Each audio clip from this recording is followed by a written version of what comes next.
Welcome to our Rolemaster Actual play session. Twilight of the Old Order is a campaign set in the world of Duyranaki, the continent of men. In this gritty, cutthroat world, politics, religion, and commerce are all intertwined and reign supreme.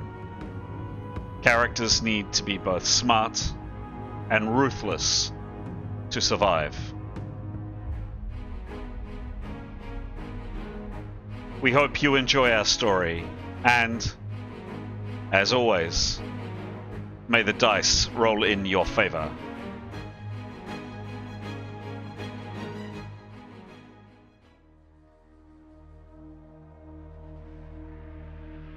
This is episode 174 of Twilight of the Old Order.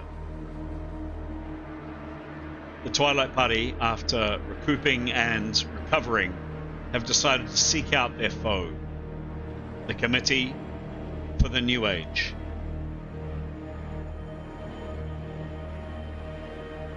We pick up the story with the party still in a desperate battle for their lives with terrifying bear-like creatures in a chilly, barren canyon.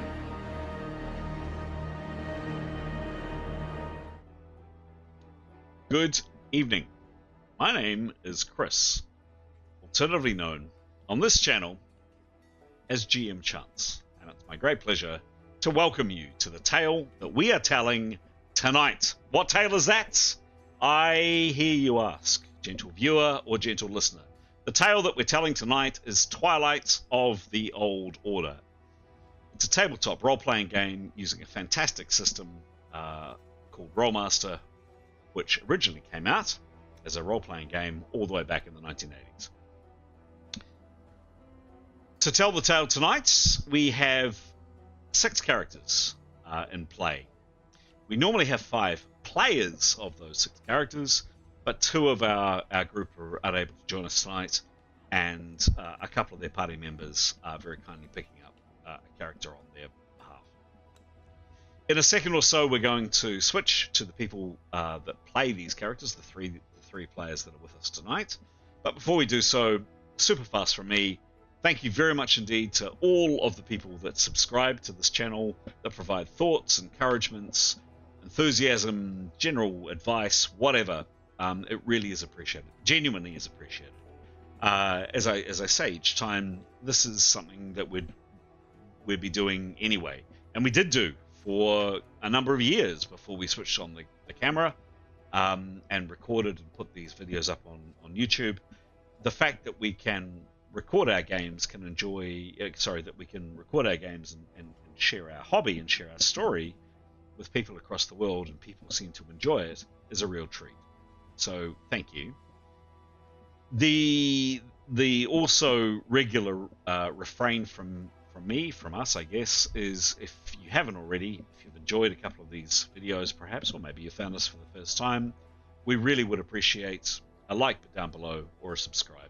Every single YouTube channel in existence has said this, but they say it for a reason. It really does help the channel grow and help other people like you find the stories that we tell. Thanks very much. Okay, as mentioned, we have 3 of our players joining us for our story tonight. And the first player we're going to hear from is Stara. Stara, take it away, please. So I'm going to answer a question for Jada. How does your character feel about the concept of justice versus vengeance? So those 2 terms are a bit interchangeable for Jada. She doesn't see a heck of a lot of difference, but the slight difference she does see is sometimes her emotions run high when she's like meting out justice, and it can quickly turn into like, oopsies, was that illegal? And that's the difference she sees here. Yeah. Got it. Can I answer Askell? Yeah, sure. So you were, as mentioned before, you're very kindly picking up Anthony's character. Askell, go for it, please. So Askell is answering the question. must be the most beautiful piece of nature he's ever seen. And it was out on a ship near Shabibi, which I think is where he's from, seeing a pod of dolphins swimming along with the ship. And me and Anthony, who runs Ascot, just recently did see that. Can confirm it's very beautiful. Excellent. I don't want to delve too much into real world and personal stuff, but where was that? We were coming back from Four Nights Island, where we didn't actually get the best day there. Not too many fish, but yeah, on the way back, all worth it because there was dolphins everywhere. Just heaps of them. So beautiful. I almost cried. Fantastic. I've never experienced that myself. Yeah. That sounds amazing. Wonderful. Yeah. Can we have Pete? Nicholas? Yes, thank you. That sounds amazing, Stara. Yeah. Very cool. Hi, I'm Pete. I'll be playing 2 characters tonight, Nicholas and Yotto, because Giles can't join us. For Nicholas, I'd like to answer the same question, actually. How does as Jada, how does your character feel about the concept of justice versus vengeance? He's quite clear on that. You know, he's not particularly... Whilst he's got high empathy and he can understand and identify with emotions, he prefers... He chooses to be rational in his thinking, and he sees vengeance as being a waste. It's an emotional response. It's someone, when you're out to get someone just to satisfy yourself, he's not interested at all in doing that. He thinks justice is far, justice is within the rules of the system, and he appreciates that. And he, of course, himself doesn't feel he'll ever sort of succumb to wanting to seek vengeance, of course. And saying that, it's completely rational and logical that for when he is, conducting some of his little experiments with people, if there's someone who's slighted him, it's well and truly, basically, that's proving that they deserve for him to sort of interfere in their lives. That's not vengeance. No, it's simply, an appropriate response. Remind me never to annoy Nicholas, please. like he quite. I think of any character I've come across, Nicholas just gives me the heebie-jeebies. Yeah. Anyway, that's the GM. The GM shouldn't pass comment, but he's just The result is the important thing, and it's about sacrifice, and so long as it's for the positive result at the end, you can it's justified. Absolutely. I might just slip in another little answer if I could. What's the most elaborate festival your character has participated in? Just wanted to just do a shout out, not perhaps to a participating in, I'm not sure that it was necessarily a festival, but when our party, I think it's pre-recording, I can't remember, was in the city of Manta, which is near the, on the way to a very significant pilgrimage site for the Rolemaster Church. The Church of the Kingdom of Thrace. We did experience some sort of not quite festivities, but a pilgrimage, like it was a pilgrimage season, and that did entail a whole lot of amazingly dressed people of 2 different sects of the Rolemaster Church, and I believe that Severin was particularly fond of this this incarnation of this part of the Rolemaster Church. We witnessed the people who were sure that Roldan, I believe, dined on fish when he was perhaps in the wilderness, and then the rival one, and it's quite a fierce rivalry, those who believed it was rabbits, I believe, and they were vehement in their disagreement, I believe, or there might have been sort of riots and things, but not quite a festival, but certainly an event anyway. So that was quite funny. The second character I'm playing tonight is Yotto. I don't feel I know him well enough to answer a question on his behalf. Sure thing. Yeah. And really appreciate you filling in again, like Stara is for Anthony. Thank you. Sure thing. Thank you. The last player we have tonight is Graham.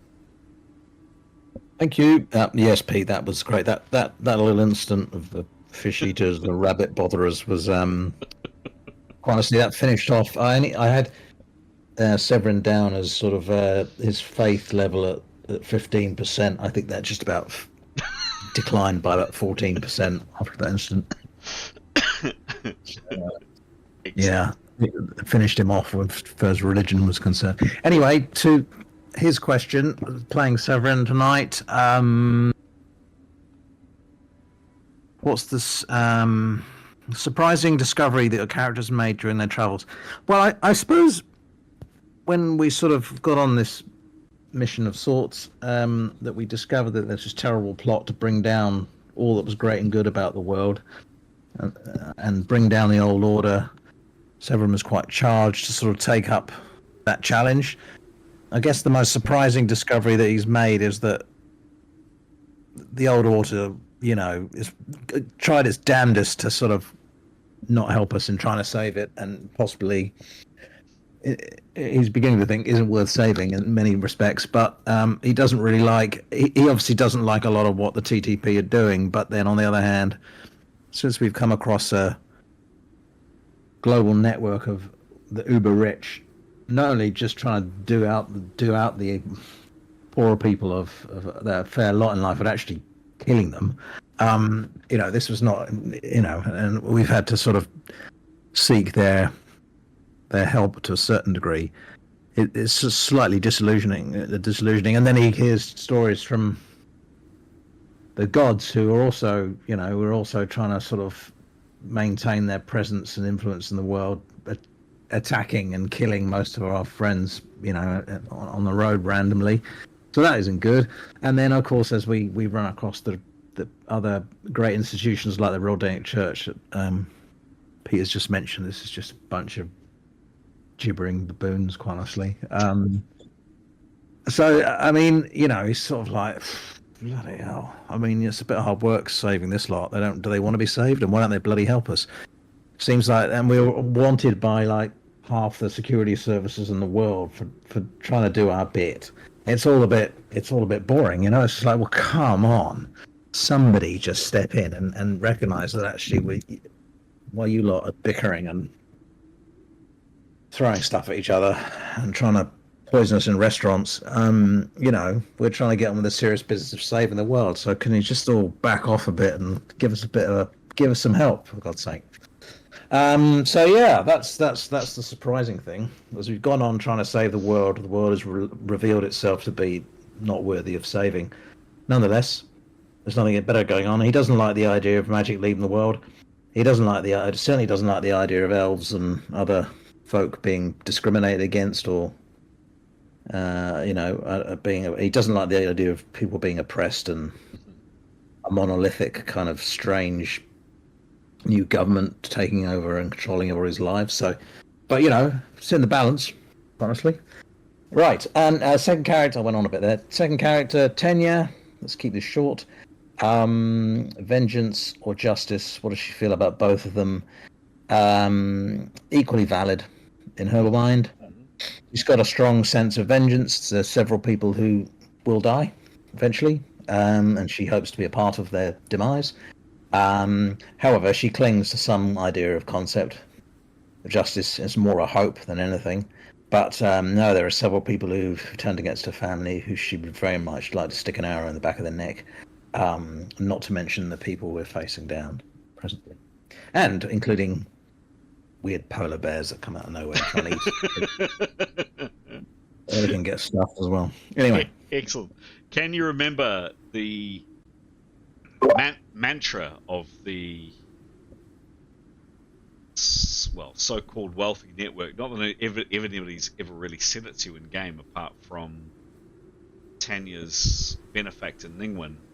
Can you remember their mantra?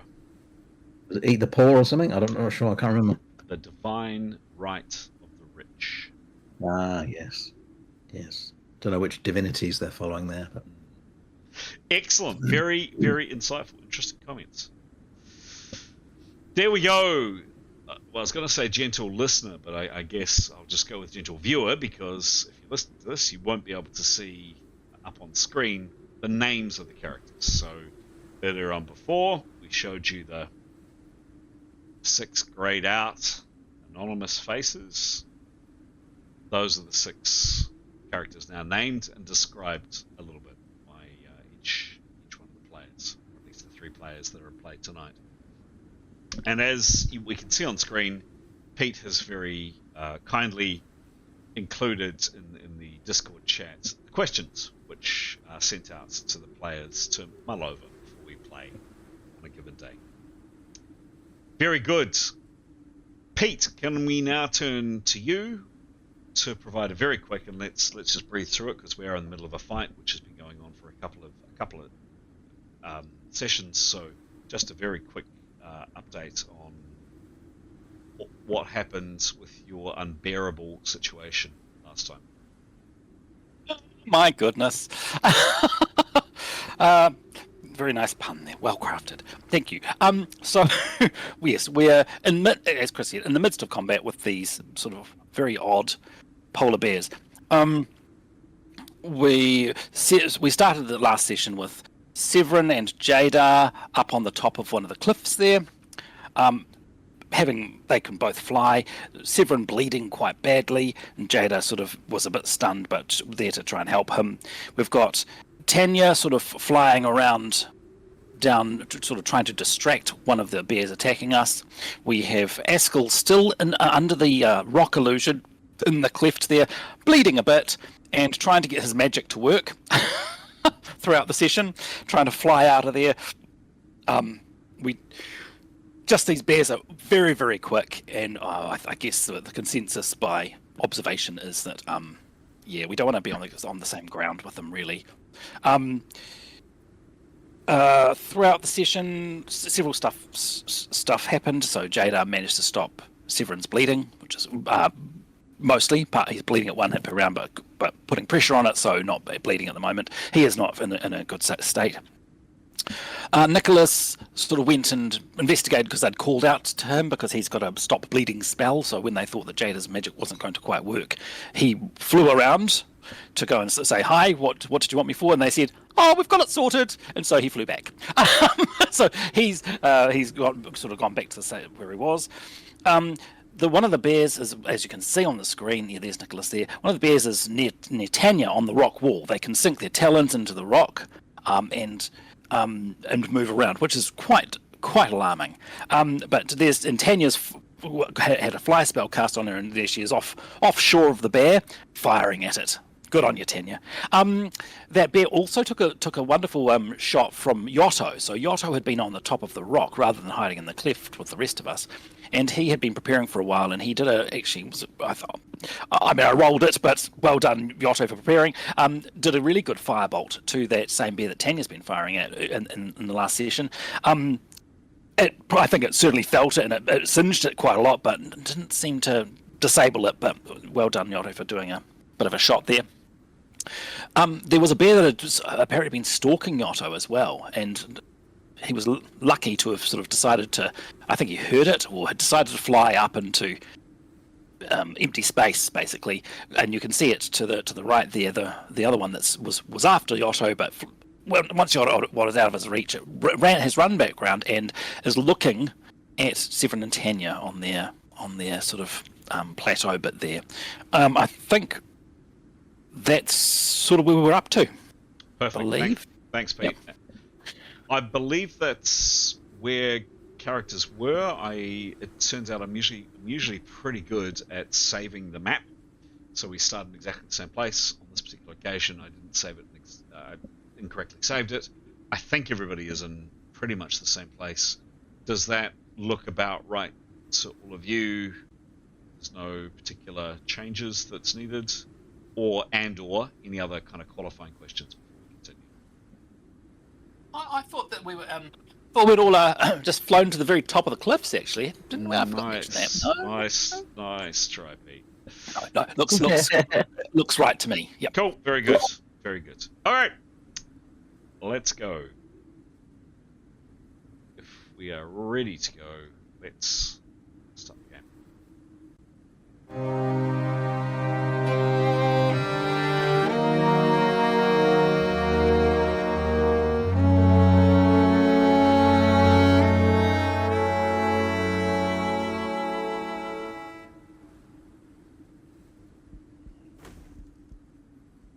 Combat music on in the background as we are in combat.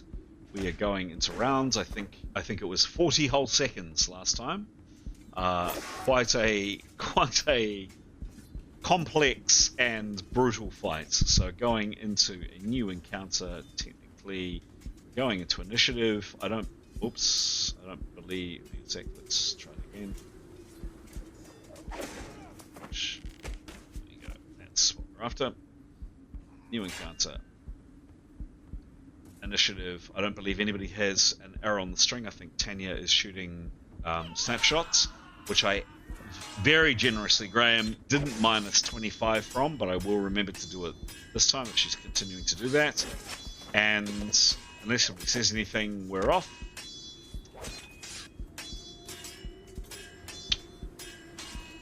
Okay.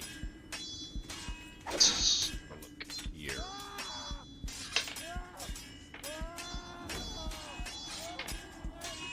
Yep, okay. So this critter...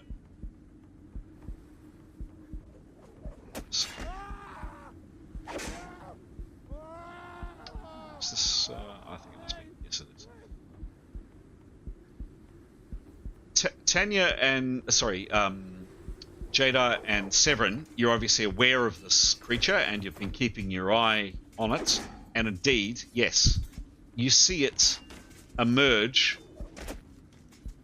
10 seconds later, smashing its claws into the cliff. It's only gone up a relatively short distance. It gets to the top of this cliff. You know, that's not a massive drop. That's maybe 30 foot or so, perhaps. Maybe a bit more, maybe a little bit less. It takes a second or so to kind of orientate itself again, but immediately fixes its eyes on you, both, and begins to move in your direction. And at the end of this round, only gets to, however, about there, but it's coming straight for you. You are both up in the air. And you had thought, Jada, by moving up 15 foot, you thought that you are out of the range of this creature. It gets to there this round.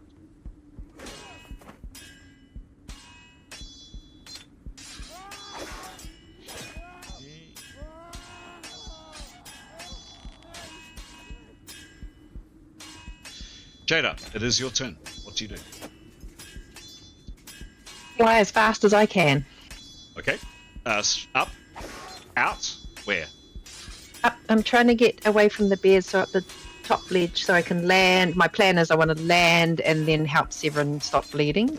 Okay. So whatever the closest high ledge. But you can only fly 15 foot around, which is... Yep. So 15 feet directly up, but far enough away from the wall that if the bear did climb up, it couldn't get me. Okay, sure. So I've taken you another 15, my guesstimate of 15 foot up. You were reasonably confident last round that you were out of this creature's claws. You are very confident now with your action of fully moving and flying. You're completely out of its claw range.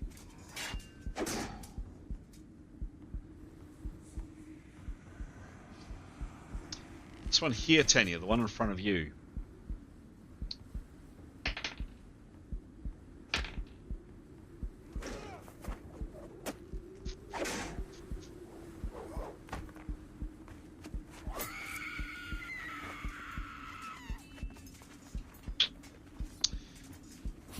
I just rolled its reaction roll, and as a general rule, I roll this to see what a foe might be feeling about wanting to do. As a general roll, I would roll a low roll would be that they're probably not interested in sticking around, or they're backing off, or they're taking stock. A high roll would be they're feeling combative and they're wanting to fight or to take a foe on. I just rolled 100, Tanya, in terms of this critter's roll. This thing leaps out at you, Tanya, with the intention, like it springboards itself out from the rock with the intention of trying to grab you and pull you down to the ground. It's leaping a very long way. Its chance of doing that, I'm gonna say is a sheer folly maneuver. It's a long way out. It's extremely hard for this thing to do this. It's an all or nothing attack. It's highly unlikely it won't do it, but it has decided. Tanya has shot it several times, and this thing has had enough of Tanya, and its reaction roll is it really wants to take her down. So just for your benefit, the moving maneuver goes from a routine down to an absurd. I'm giving it a sheer folly to do this, so its chances are not zero, but they're very, very, very slim. So I'm going to roll it just for fun. I'm going to roll it in the open, and it clearly has to roll a high number to succeed. So, exclamation point, R space D100. Cross your fingers, Tanya. Here it comes. 81. It was high. Was high. Wasn't open-ended, but it was high. Where is my calculator? There's my calculator. These things, however, are relatively fast, not massively agile. So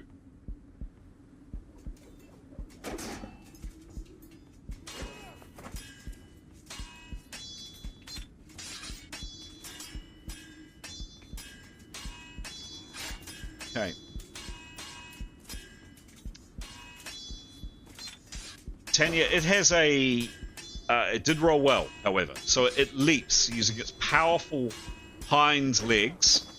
It springboards itself off the rock face, and in kind of it is a desperate leap to try to grab you and do something horrible to you. It did roll well. It has a 20% chance, Tanya, of doing this.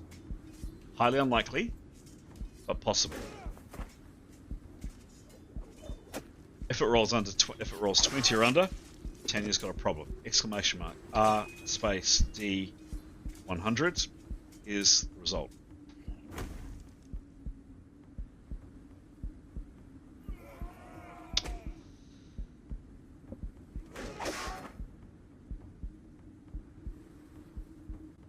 Yikes.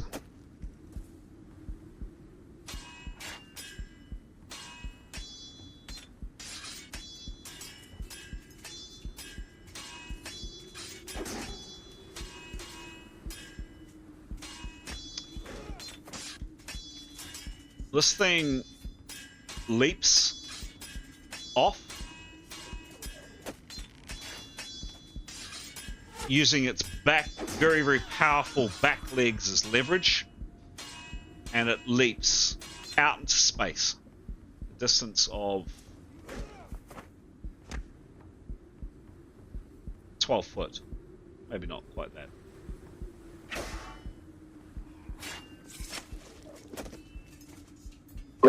Well, feet. It leaps out. It's about 12 foot in height itself once it stretches out. She's moved away 3 times now from that rock face with each shot.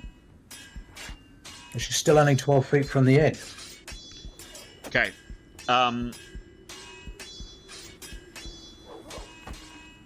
Yeah.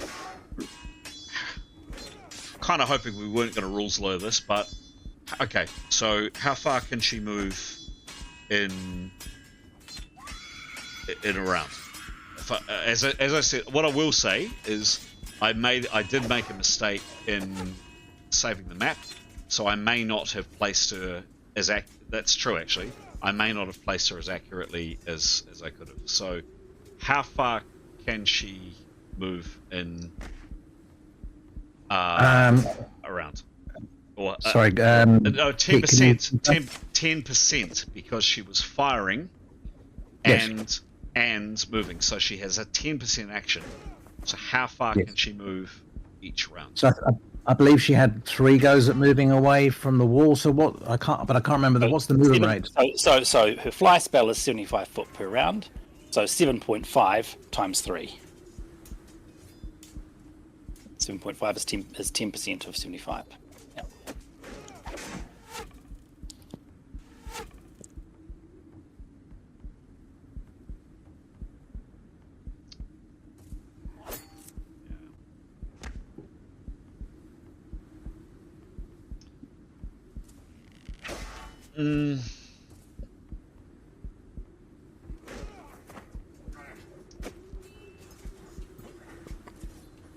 Just 22 foot out.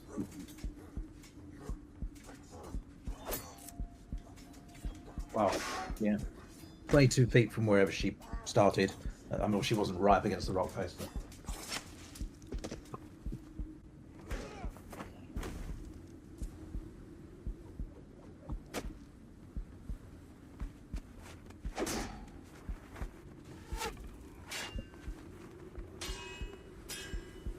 What's fair? What's fair and what's a good story? What's fair and what's a good story? That's all I'm interested in. The bear made a good roll, and it made both rolls. Realistically, it probably couldn't have moved, but it probably couldn't have moved, couldn't have jumped that far out. It's too heavy and it's too big. And as I said at the beginning, I did screw up with the map by not saving accurately where she was.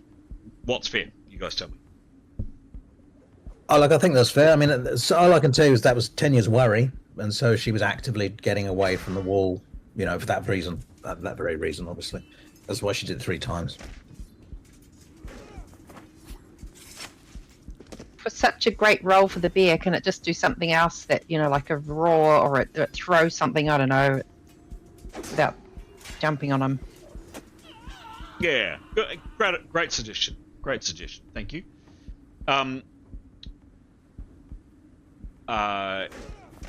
Great suggestion. Thanks, Sarah. So that's where we're going to end up.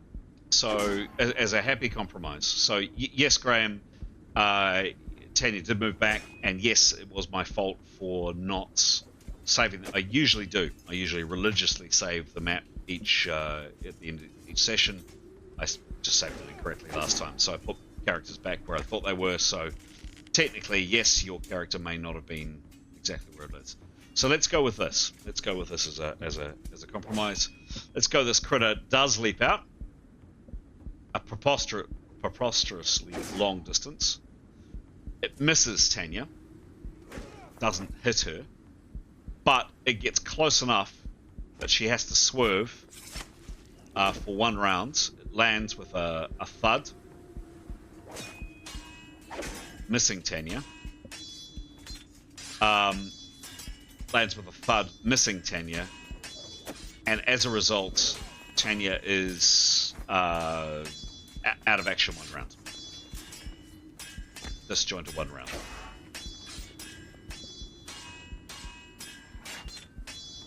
There we go. We happy with that?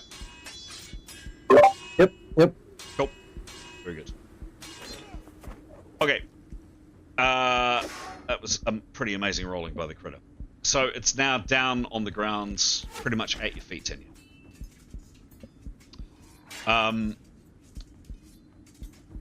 Yotto, your turn.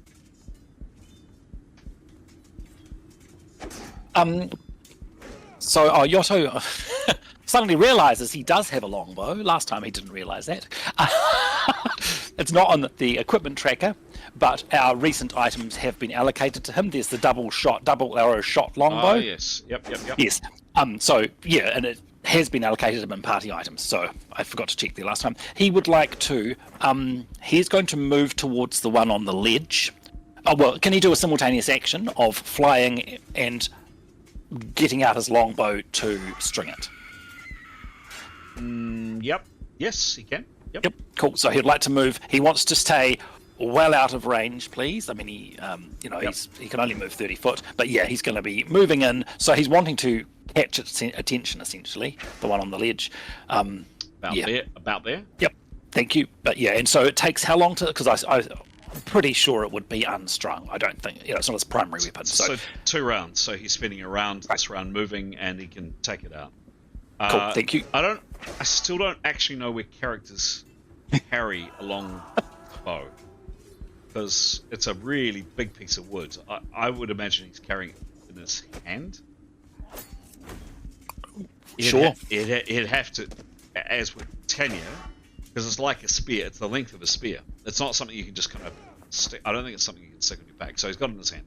Okay, so 2 rounds. He's beginning to string it this round. Oh, Sure. thank you. Great. Yep. Next is he's dead character 7. Flying upwards, please. Cool. How far? As far as he can go. Which is Sorry, I don't have these stats at hand because they're not the spells. Sorry, can you remind me, Pete? Sorry. 75 foot. Same as it, same spell. Okay.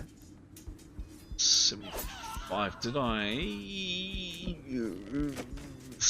Oh, this is just an approximate. What's that? It's... So I don't know. Well, it's directly up. No, what I think he'll do is he'll go around the corner. You see, there's that sort of little bit that cuts in. Oh no, yeah, there. So can he sort of go up and towards that so the bear loses sight, and then up from there, sort of diagonal up. Something like that. Yeah, so that hopefully the bear can't see him. It's probably. You know, is that, I don't know, is that 75 foot? I mean, let's just have a look on the grounds.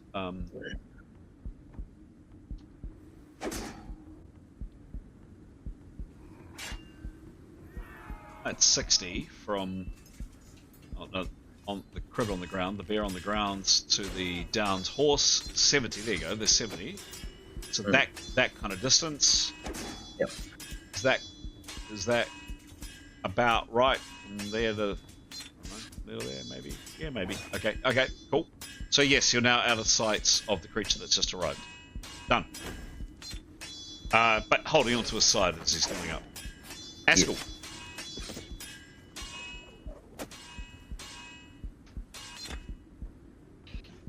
That's me. Mm-hmm. I'm gonna try and fly out of that crevice.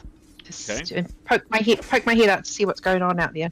Sure thing. Has he prepared? I think he prepared 1 round. I can't remember. Yeah, I think it was 1.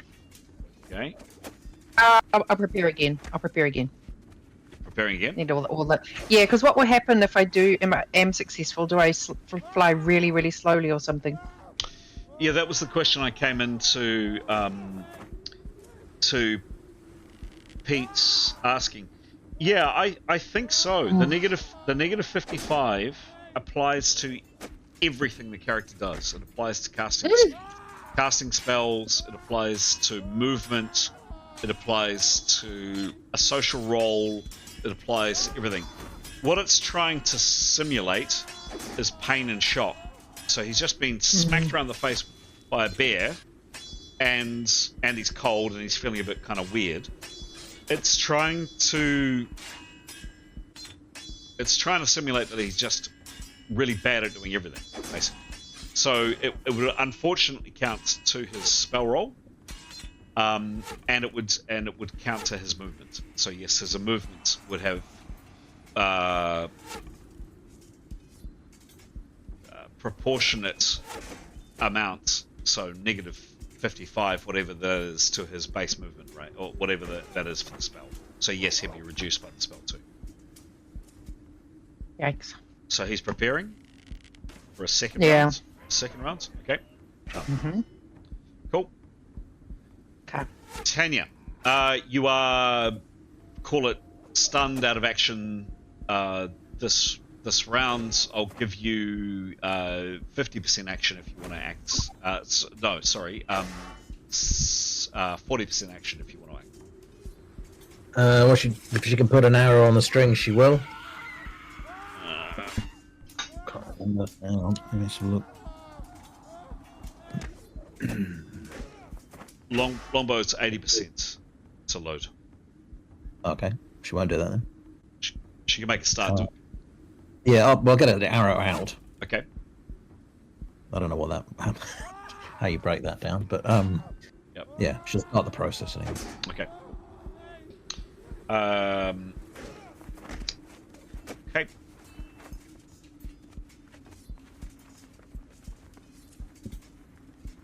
Nicholas. Nicholas didn't see the bear leap because he was out of its sight. Yep. He is wanting to fly down into next to Askell and lie flat where Tanya was flying out of bear reach, down in the under the illusion. Yep. How far can he fly? He's 75 foot as well. Yeah, that's call that 75. Yep. Okay. Cool. Yep. So that's his action. He'll absolutely whisper to Askell. Well, he'll want to have a whispered conversation with Askell if possible, just ascertaining. He'll want to communicate. He's going to try and fly Askell out, and he wants to know how he's feeling and how badly he's hurt, because he knows his face was torn, but he's not exactly sure of his state. Yep. Sure. Okay, Nicholas, you're down. You anticipate that if you lie flat, you're out of clawing range. Yep. He's also hoping that. Well, yep. Cool. Thank you. Okay. Great. And that's the end of the round. Next round's rolling initiative. Rolling.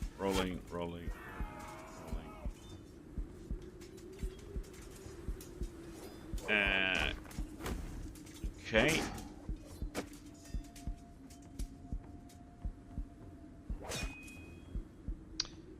What I didn't do at the start of the game was do this. Tell me if I should, by the way, check, guys. So please, in future, if you're finding like sound effects and stuff going on in the background is just getting really annoying, tell me to cease it. But here's this critter kind of doing its thing in the background. It's kind of roaring a bit as well.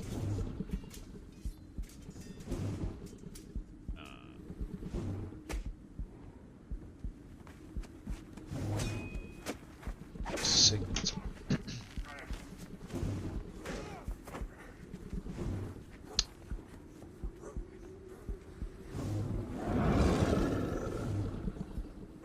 Not happy about its prey getting away from it, it rushes over to underneath Jada and again just roars, and again for the second time there's this strange kind of tone that goes with the roar.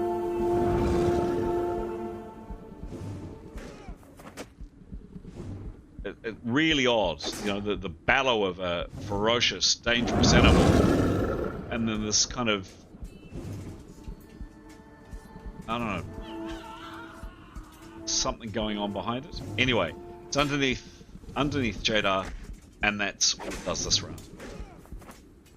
But looking up at her with eyes that just basically say, "You are my dinner" on it, and it would very much like to eat you, Jada. Speaking of Jada, you're next.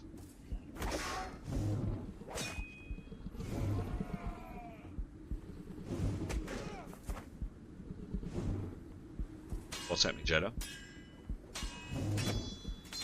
Oh, sorry, thought the mic was on. Can she keep flying up towards Severin? Okay. Inching her way up at 15 foot around. Another 15, I don't know, is what, there maybe? Yep. She does that. Excellent.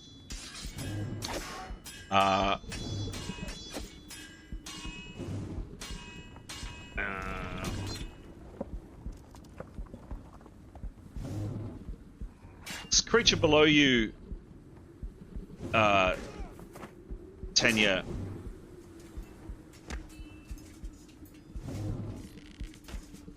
is it going to let me do that? No, it's not. It is looking pretty wobbly on its feet, and it's kind of pacing back in front of you. It's looking up, and then you see it staggering from side to side. It's really not looking good, and it's bleeding quite heavily. But it's focusing on you, and it kind of comes back and forward, and then finally backs off a little bit. It stands about there. It's clearly interested in you, but it's looking pretty unsteady on its feet. Yotto is next to Axe. Second round of getting his bow out. String it. Can you string Awesome, a bow up thank in midair? I don't know. Yep, we'll go with that. Over to you. Yep, let's go with that. You can. Askell, second round of preparation. No, this will be third. Well, sorry. He's prepared for 2 rounds. Nicholas has just appeared down beside him and has asked him a question. Any action from Askell? Oh, what did he ask? How did I miss that? That's right. Nicholas had sort of flown in and sort of, whispering, like really quiet, because he's up close. You know, I can try and fly you out if you can't do it yourself. How are you feeling? Within 3 words. I have no nose. Somehow he says that in 3 words. Oh, Yep. Nose gone. No. Nicholas said that 3. oh, sorry. Well, sorry. If I couldn't say that, then he'd just say. I just assumed he had a little bit more action left than that after his flying. I thought. Anyway, it doesn't matter. Yeah, Anyway, close enough. Get I the guess message across. What does he say? Yep. What does he say? What does Askell say back? Yeah, I need help. Yeah. And yeah, I'm bleeding. Help. Where's Jada? Let's go. Okay, cool. Any other actions? He was preparing. Is Askell still preparing? Is probably my question. Or anything else? Well, he'll stop that now. Get ready to go flying. Okay. Okay. Cool. Now he can just hold his nose. Okay. Nicholas, it is your turn. he will prepare. Okay.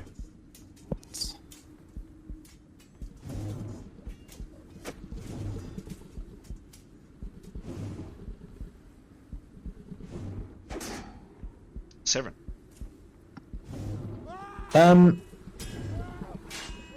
Yeah, he'll sort of fly up to the lip there, and just go over the top of it, so he's got ground beneath him, not far away.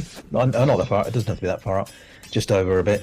He wants to just do a perception if he can, so just far enough so hasn't got air beneath him, and then he'd like to do a perception, please. And he's particularly interested on the men on the other side and where they are in relation to the cliff face and where he is. Sure thing. Certainly. Give me a perception roll, please. I'm going to... 45, Sorry? 45 plus 80. 5 plus 80. I'm going to give you a bonus to this as well. It's not a difficult perception roll. Plus 80. Yeah, plus... Okay. So this is information that only Severin knows. Do your very best. Everybody else, please. You don't know this, but Severin, you do. So looking down, you see the following.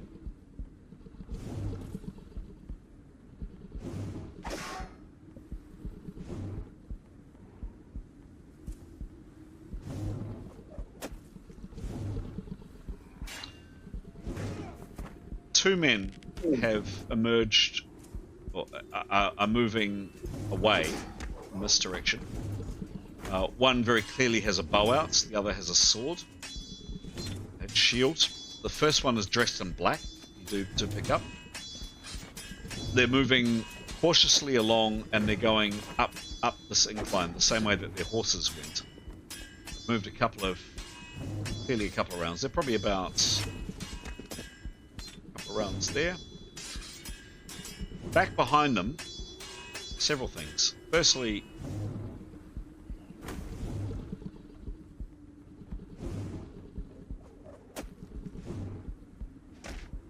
this person here has collapsed. A man has fallen on the ground. He's made it down from here, but he's collapsed. And rather gruesomely, very gruesomely, horribly in fact, this creature has moved in and appears to be eating his face. There's no resistance from the man on the ground. You see over here two of these dead creatures, and you see, even at this distance, a large number of pointy things sticking out of them separately. Right there. Oh, no, you don't actually. From your view, you don't. You do just catch this creature chowing down on a soldier that's fallen, and these two over here making their way very cautiously and quietly along this way. They're constantly looking back at this creature here. So they can see it, they can see that it's munching on their former companion, and they're moving very cautiously, very slowly. One has a bow and an arrow on the string, the other has a sword and shield out, and they're just backing off very cautiously in this direction. You see that very clearly. Your movement was relatively minimal. You've got 60% left to act.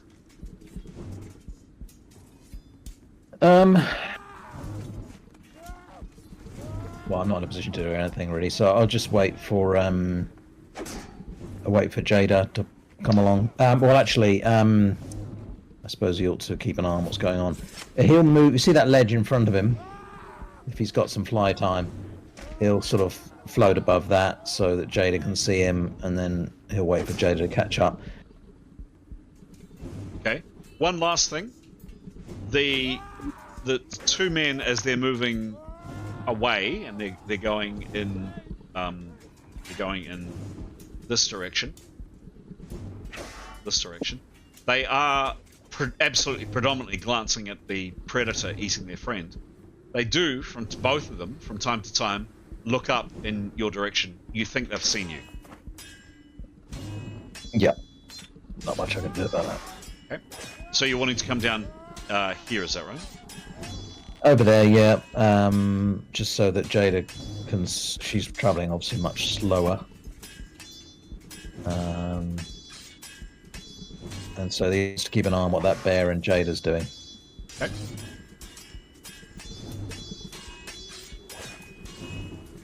So something like you could do kind of that to complete your rounds, and that would be your lot. Something like that. All right. Yep. Oh, sorry. Further up in the air because he doesn't want the bear. Oh, from his judgment, how long does it take the bear to scramble up that cliff? Slower than it can run. So. Couple of rounds. You don't know. Maybe. All right. I'll remain elevated then. Okay. Done. Okay. Next. Tanya. Well, I think she spent 40% loading last time, so that she's got 40% loading this time, and then she'll take a shot for 50. Cool. All right. Yeah, cool. I'm good with that. That's not a snapshot, so you don't get a negative 25. You haven't got this all combat. Very, very lucky. This thing is right below you. No range penalty. I'm going to give you a a back on it. No, I'll give you a flank. I think it's probably fair. It's kind of aware of you, obviously. Give me a roll. Oh, 95. Roll again. 15. And it was 121, I think, for the bow. Plus Yep. 95 plus 15 is 110 on the attack. Instead of give you a flank.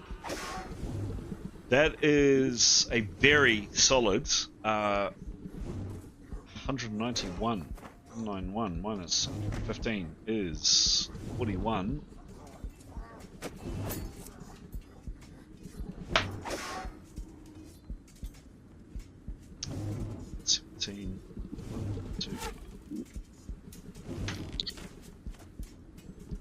Two. Oops. Wallop.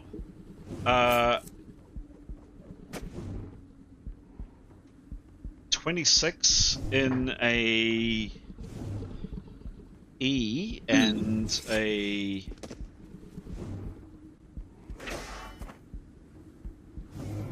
an E and an A. Roll the E, please. It's a magical weapon, correct? Yep.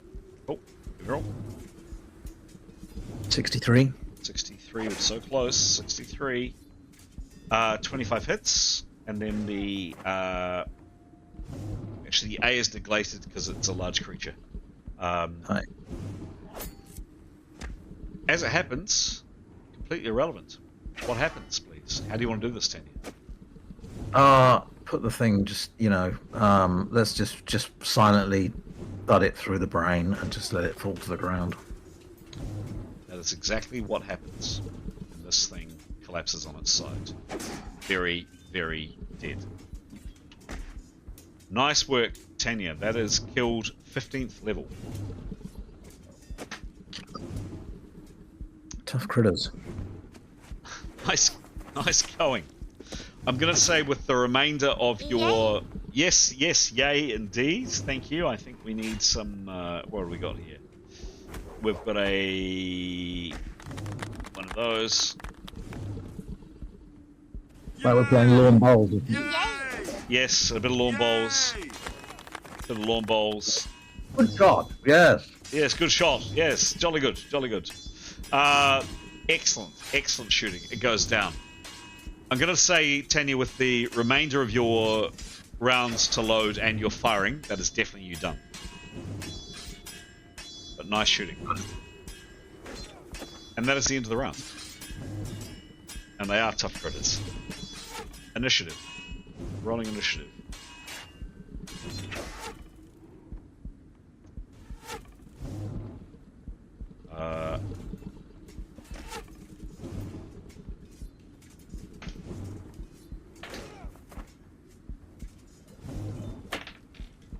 No.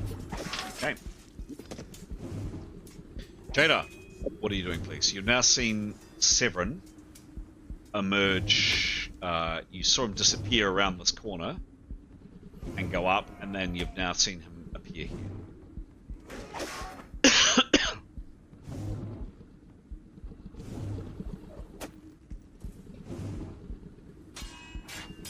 Hello, Jada.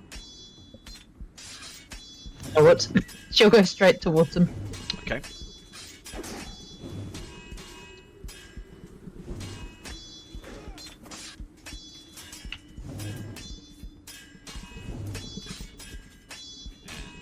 Further, yep, probably a bit further than your 15, but yep, you're inching closer towards him. Fly is handy. Fly at 30 foot around, 15 foot around, I should say. Not so handy. Now, this is going to be interesting. This critter is up here. It is here.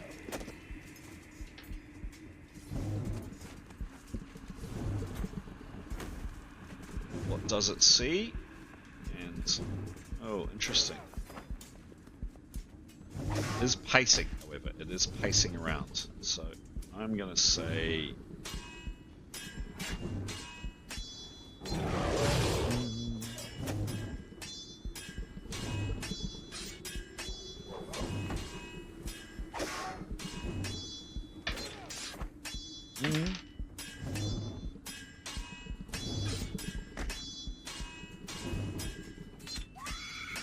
okay.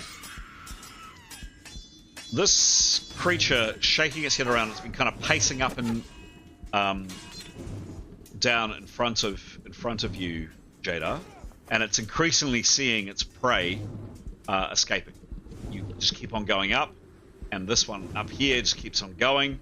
It's getting out of range, sees Tanya here, and then its eyes spy something else. And with a colossal bellow,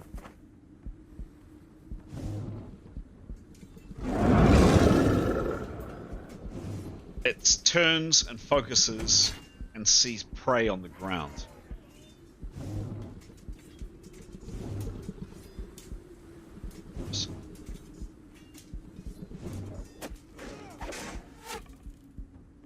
frantically starts digging its claws into the cliff. It smashes its way down the cliff, heading this way.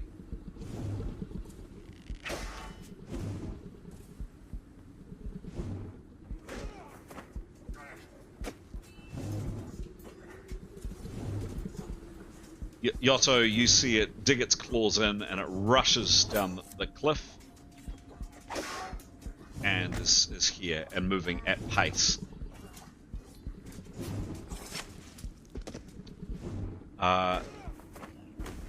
Next is Askell. You've just heard something massive land. I'm not going to ask for a perception roll. You've just heard a crunch, crunch, crunch, crunch, smack, kind of directly, not quite directly above you, but very close above your head. What are you doing? Well, I was going to start preparing again. Okay. Nicholas, you've heard the same thing. He is going to prepare another round. This is the second round of prep, and he's going to just be absolutely still. Okay.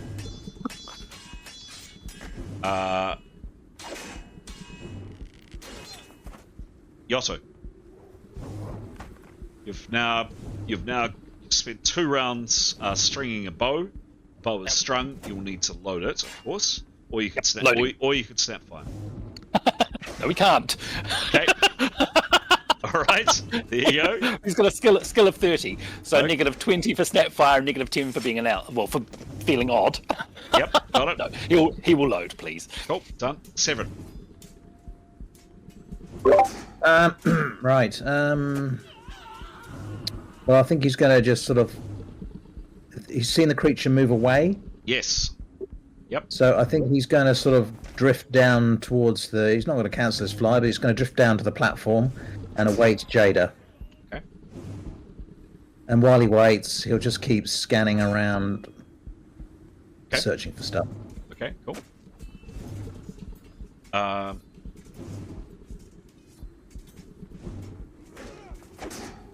right. Tanya, you're next. You've just felled your bear. So the bear's coming towards her. Is that correct? She's probably unaware of it right now. She's just Okay. she's just been staring at that one that she just shot. She would like to reload and, for the rest of her turn, perceive, please, the surroundings. Sure, done. Give me. So that's a. What did I say? It's 80% reload. Yep. So this would be a snap perception. So a negative to the roll, but just give me a roll. 37 plus 85. Okay. Okay. No. Still, she gets a good amount. Even as just a quick glance around, she still gets a good bit of information. She does see this thing behind her. She does see Yotto. She isn't aware yet. She just didn't quite make out Severin and Jada. She just didn't take that in. She did see, however, 2 men over here. They look like, by the way, she can see them a bit better now. Can I do this? Is this going to work? Yeah, we'll do it that way. One of them looks like that. Sword and shield out. With something red on his chest. And this guy here with a bow. So she is aware of that. And that's her turn. She's got 3 words if she wants to use it. Other than that, she's done. Cool. Alright. Next is... That's the end of the round. Initiative. Rolling initiative.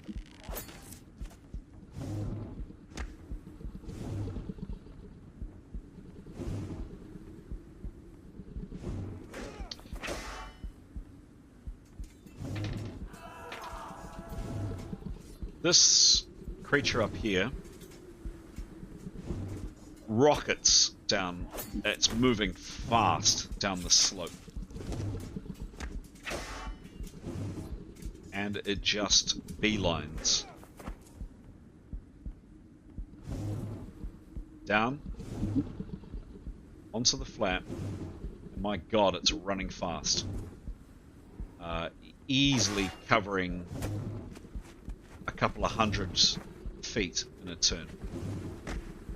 And it belts its way across.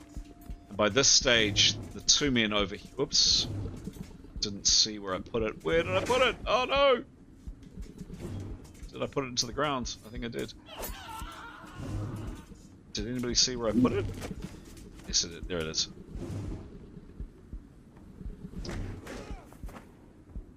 Okay.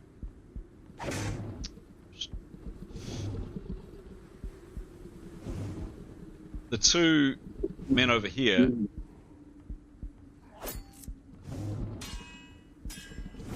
were got to about there, walking cautiously, as I mentioned. They've seen its charge towards them, and they have broken and ran in different directions.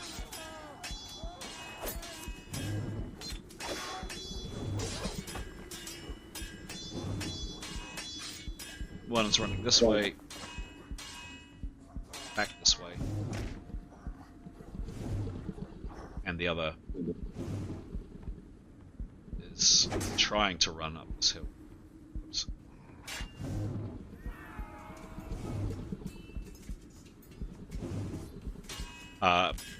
This critter is in hot pursuit. Haskell.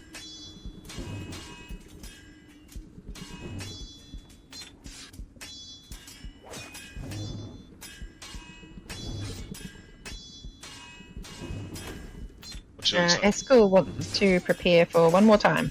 Done? Thanks. Jada.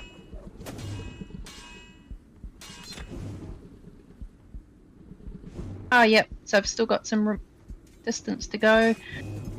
Going towards Severin, still keeping away from that rock face just in case a bear happens to climb up. Or Okay.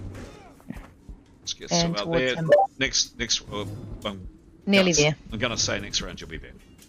Awesome, thanks. You can't see the screen, can you? No, No, I can't. But I can No. see two pink dots, but I can't really tell. Yes, Solid. keep forgetting you can't. Don't know who's who. Yeah, all good. Nicholas? Don't kill me, please. Nicholas.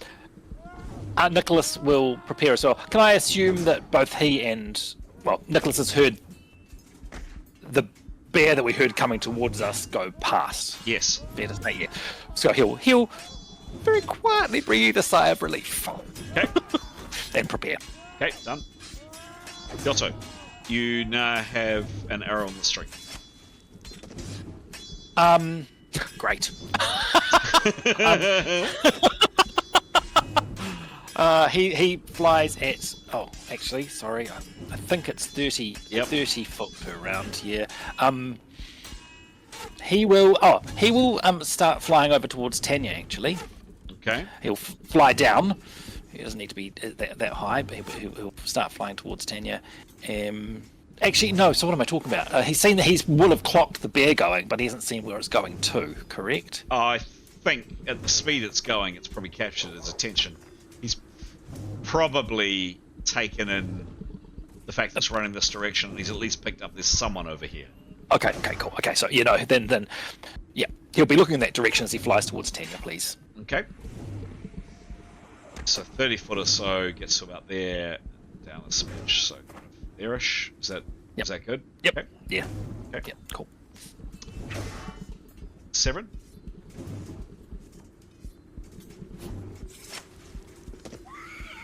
Excuse me. Just choking on my tea. Well, he'll open his arms to Jada. No, he won't. He'll open one arm to Jada. Open one arm to Jada. Cool. Yes, true. Tanya. And while he's doing that, he'll keep perceiving what's going on with the men and the bears and the you know. Yeah, I think I probably won't ask for a perception roll. You've taken it in. It's pretty obvious you've spotted what's going on. You would be fair to say you probably wouldn't want to be either of these guys at the moment. No. Tanya is next. Keen about being himself at the moment, actually. Anyway. Tanya, right. Okay. She's going to, with the arrow on the string, I think she's going to... She wants to... She's not going to fly directly at the men. She's going to fly at the cliff. Can you sort of spin the cat? That's it. Yeah, I think she's just kind of going to go... can you give me an idea of arrow range? Sure. So she's using a longbow. Yeah.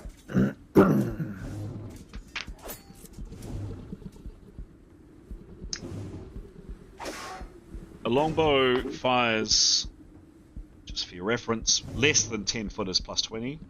Between 11 foot, 100 foot is 0. Between 101 and 200 foot is negative 30. Between 201 and 300 is negative 40. Between 301 and 400 foot is negative 50. She is, in terms of range, well, I'll give you some targets and you tell me. So she is here. Interested in the men. Interested in the men, okay. 228 foot. So she could have a shot. She could. Versus 250 foot. That creature there is 140 foot, for example. The one that's still feeding over here is 170. So which of the figures is carrying the bow? This one. Can she have a shot at that one? So it's 229 foot. That is going to be a negative 40 to your shot, and he is running, so that's a moving target. That is going to absolutely make it a hard shot, but she can make the shot. So what am I looking at? Minus 50 or something? What did I say? Yeah, you said yeah. Negative, might not work. negative 40 for the range itself, and I'm going to say the speed that this guy is moving is at least another... it's rocky terrain. I'm going to say it's another 15 on top of that. She has negative 55 to the roll. I won't do that then. And he's moving up that clock face as we look at the map now towards your face. Oh, no. He's running back. So one of them is running up. Yep. This one appears to be running this way. Okay. And what is that way? Just the cliff face? What you can see.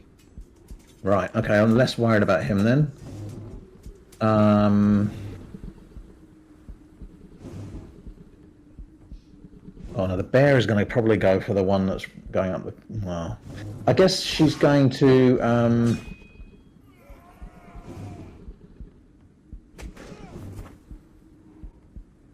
The horses are off to the left somewhere, aren't they?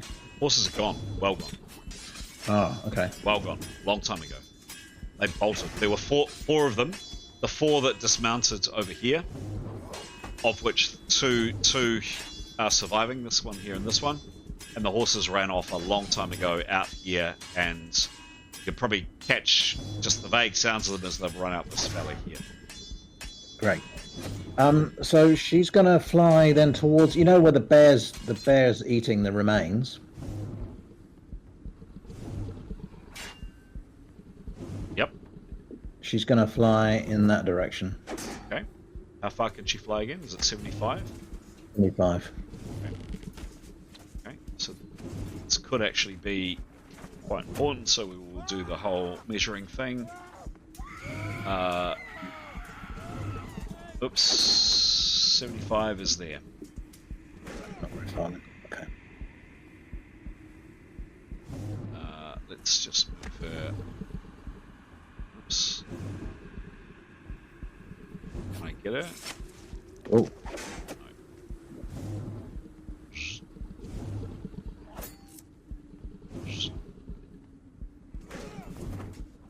She is. She's there. Okay. Right. Next is. That's the end of the round. Rolling initiative. Tanya, you. Oh no, you moved. Say, having an arrow on the string means you're static, so you are ready to fire, but you're not quite. You haven't been doing nothing last round. So no one gets a bonus to initiative. Rolling initiative.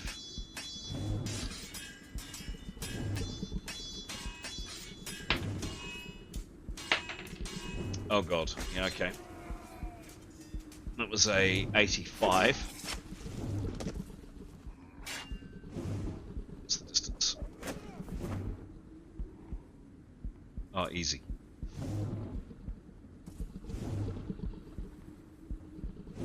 I don't know if you've got any pity in you at all, Tanya, but what you just see in front of you is not very nice. Let me check. No. So this man in black is he's tripped. He's struggling to get up the slope, and this creature comes up easily. Oops, I just lost credit. There we go. Easily gets up behind him, and you just hear his pitiful, and it is pitiful, scream as this creature kind of slams into him. Probably doesn't do a full attack this round, charging attack, so it kind of bashes him. It was already on the ground, and he is screaming like just pure, unadulterated, naked terror. It's a horrible sound to hear. Next is Askell.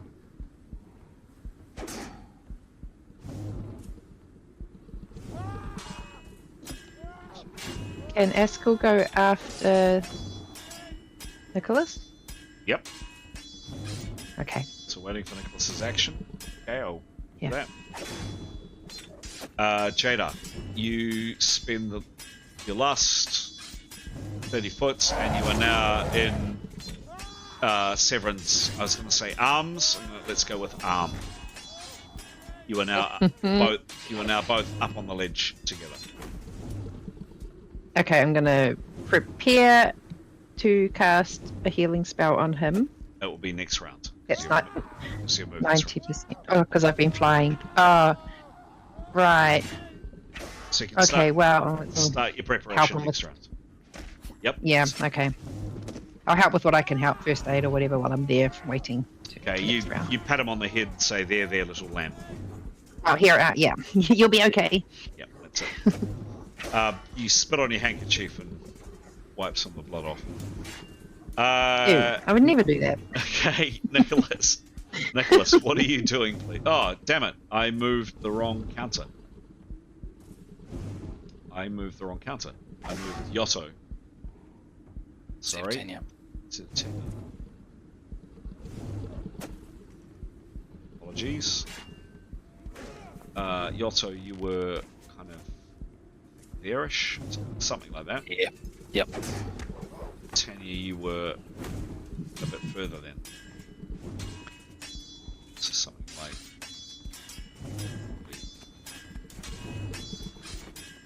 that. Oops. Great. Nicholas, what are you doing? I forget. For this is a base spell casting for fly. Yep. Does he get a bonus for touching? No, remember, No. Okay. it doesn't apply. Yep. Cool. Right, it's only it's got you. It's the attack spells. Yeah, okay. It's not attacking. Nicholas has got 3 rounds of prep. He will say to Askel, I'm going to attempt to cast fly, and he will attempt to cast fly. Cool. Give me a roll, please. 100. Oh, 83. 83? 83? Yeah. There's no magic. Man, that's a good roll. It was a really good roll. It was a really, really, really good roll.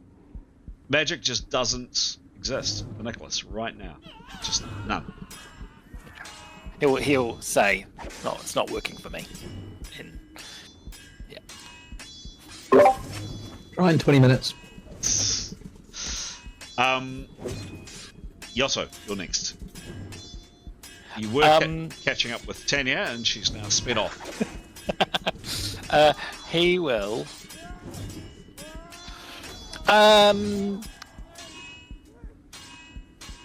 He moves at such a slow pace. I don't know that he's going to. No, he's going to just keep a watch. Actually, yeah. Don't know if he's going to go much further out. Like to do a perception roll. Look for a particular thing. Okay. Would really like him to notice that it's a black-clad guy that's being savaged by the bear, because I believe that Askel, the Yotto doesn't like the black-clad ones. Just give me a roll. I mean, it's not going to actually do anything, but 74 was the roll. Okay, and what's his... 49. Unfortunately, he doesn't notice it's a particularly black guy. Sorry about that. Oh, he wasn't going to do anything apart from be particularly pleased that he's getting. Because am I right to think that Yellow might have shared with us that that's black-clad people were in his village, and he doesn't. Yeah. Thank you. He will hang there and just keep an eye on things. Nice. Yep. Back to our 2 people up on the ledge. Severin, any action for you? Jadar's just landed beside you. He's saying, yeah, I'm still bleeding 1 hit around. Something you can do about that. I don't know. Do we think that preparing is furthering our chances of the magic not working or not?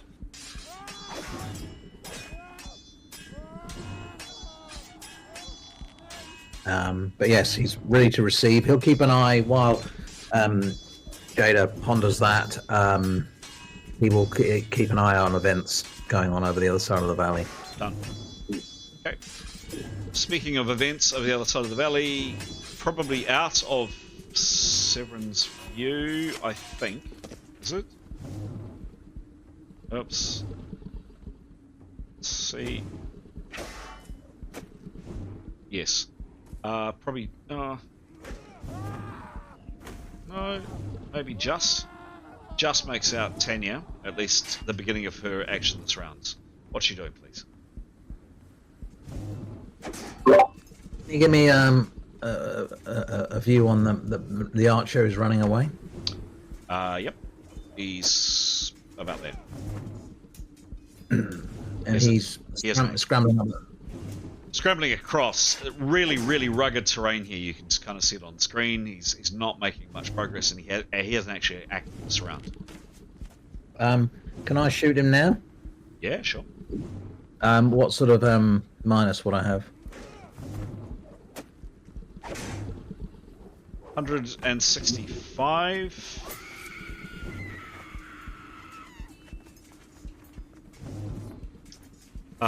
Neg 30. He's still moving moderately quickly, so I'd say a negative. I'd say a negative 40 all up, with both his movement and the range of a negative 30.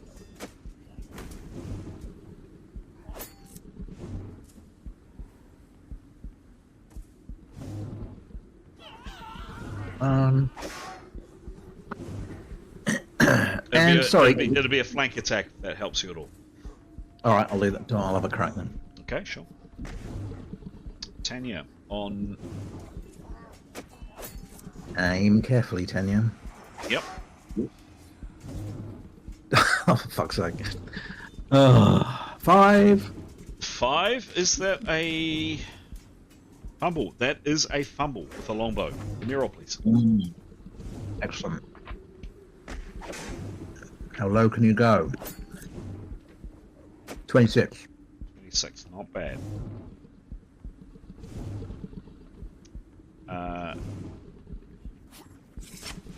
One's 10 thumbs just cannot handle loading.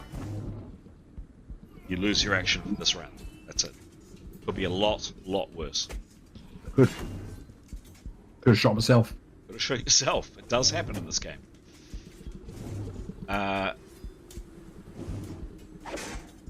Right, so he does get to act. How's he? Yeah, he's not making great progress, to be honest. Making some kind of stumbling and tripping over boulders and all the rest. He gets to about there.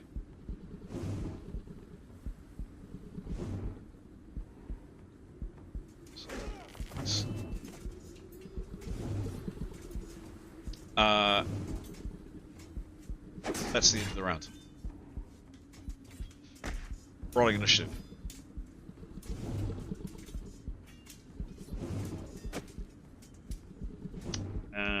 This critter makes a proper attack on the one it brought down.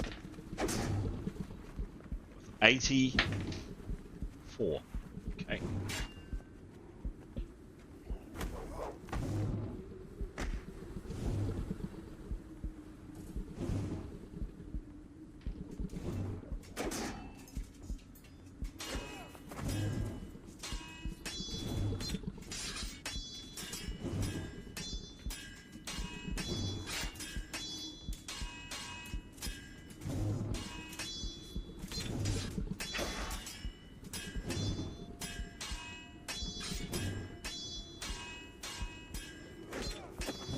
Splat.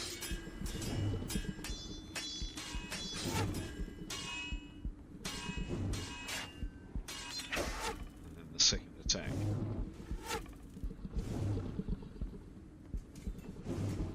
Second attack. I have to post this. I'll let the computer do the rolling.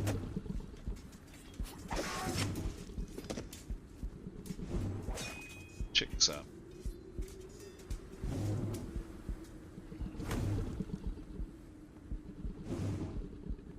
Coming into main game chat.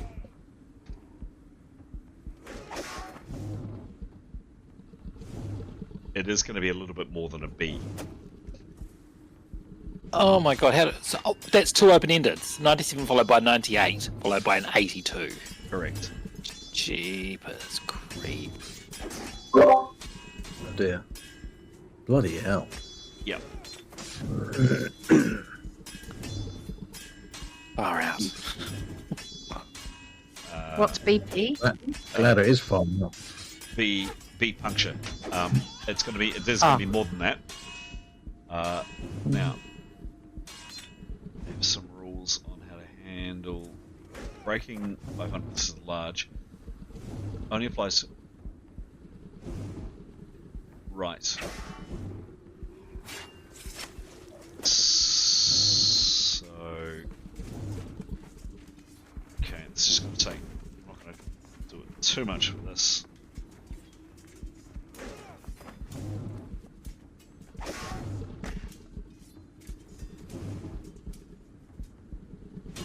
16. 5, okay. And just a second.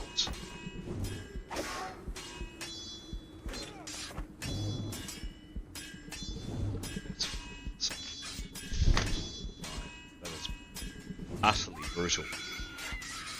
And he doesn't get, actually, it's more than that. It is more than that, because he doesn't get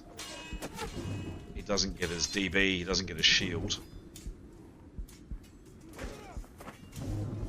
That is just effing awful.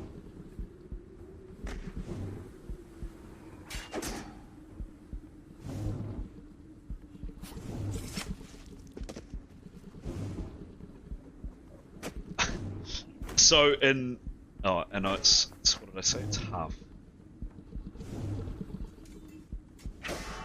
Crits from only half extra crit damage. Okay, after exposure. So that's still 25 on top of the 11. Yeah. So on hit points alone. Yeah. So his screaming.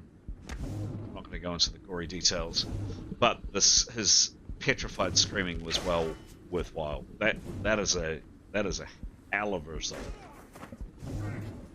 Yikes! And these creatures are pretty good at swatting things. Next to act is Jada. Jada, you've just landed. What are you doing, please? Telling Severin I'm preparing because I don't want this spell to fail. Okay. And preparing to heal him. Done. Yoto.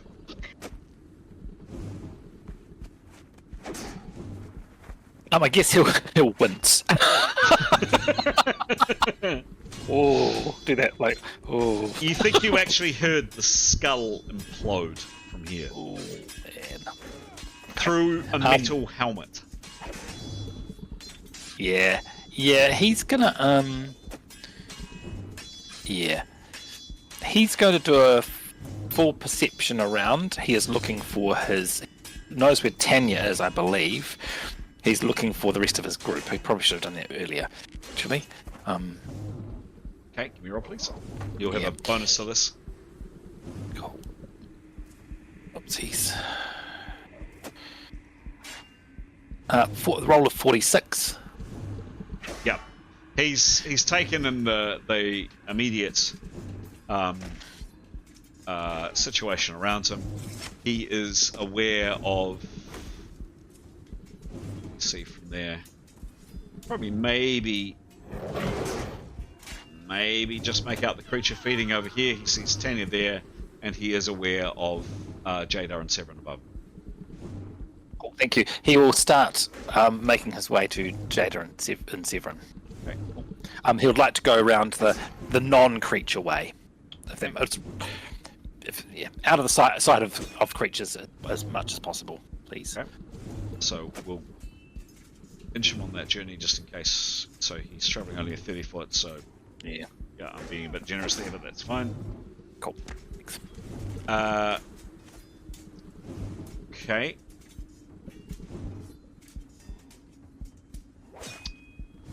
Tanya, your target.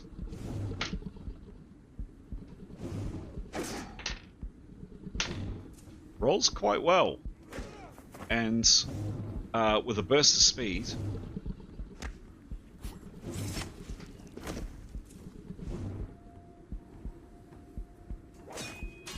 and over some loose boulders and in through here. But not quite out of sight of you, actually, but certainly further away.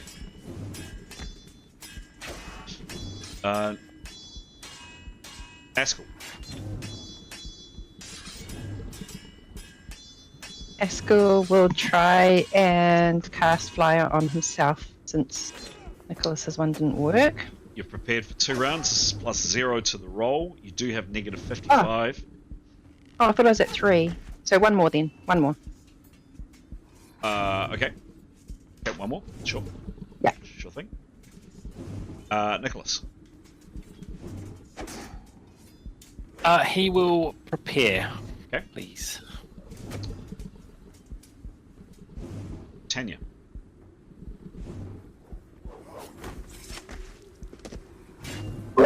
Yeah, so the bears are doing well in the Bears v Men contest. Mm-hmm. I think she's going to go up that.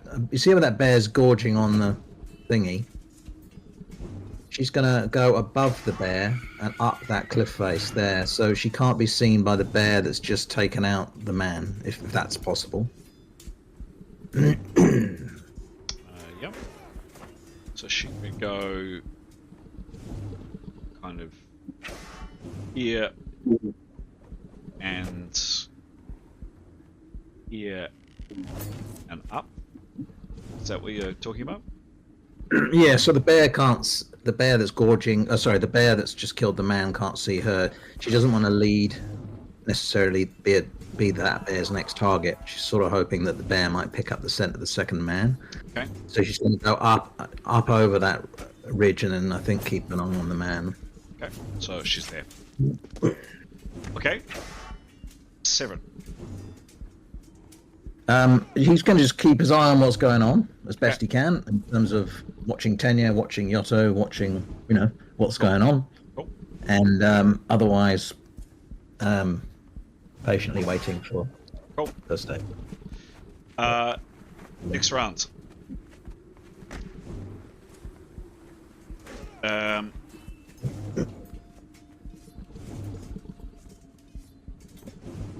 This critter appears to be 10 years. Well, for anybody looking, appears to be still munching for a bit. Jada, you've prepared 1 round. I'll prepare 1 more. Okay. Askell, you've now prepared 3. I will cast fly on myself. Cool. Let's see if this works. So this is at plus 0. Why do I never remember this? 3 rounds of prep is plus 10. Oh, that's sad. Okay. And he'll wave his arms around and do the spell. And 88. Oh, what was I worried about? 88 minus 55 plus 10. Are you shouting? You're waving your arms around. Are you shouting? For the bonus? Get plus 5 for the bonus. If it's a bonus, yes, I am. Okay, you start shouting. Askell, you start yelling at the top of your voice. Plus 5. No, plus 5 for the gesticulations, plus 10 for the waving your arms around. I believe that's how it is. Thanks, Pete, for nodding. Yes. The spell goes off. You do make a lot of noise. Yeah, let's hope I fly fast. Okay. How far do you fly? Askell flies at a rate of 75. Oh, wait, which fly did I do? Oh, 75 feet per round. Okay. Yeah, 25 feet per round. Fly 2. It's kind of up about straight up. 3, 4, 5. I can't see, so I trust that you're sending me towards the healer. Oh, yep, you are. You, by the way, are on 27 hits, Askell. You're feeling really, really crappy. So 75 up and you move it. Yes, of course, you're working off a mobile phone and you are playing someone else's character. Next round, you should easily be up on the ledge that Jada's at. Cool. Yeah, you have just created a lot of noise, by the way. Yes, sorry, Nicholas. Run! Fly! Okay, next up is Severin. You've seen Askell move up towards you.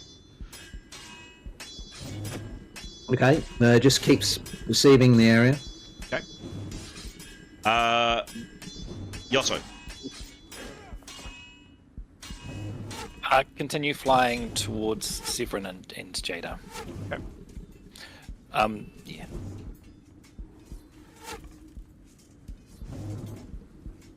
My understanding is he can't be out of beast sight particularly because there's the one that's feeding,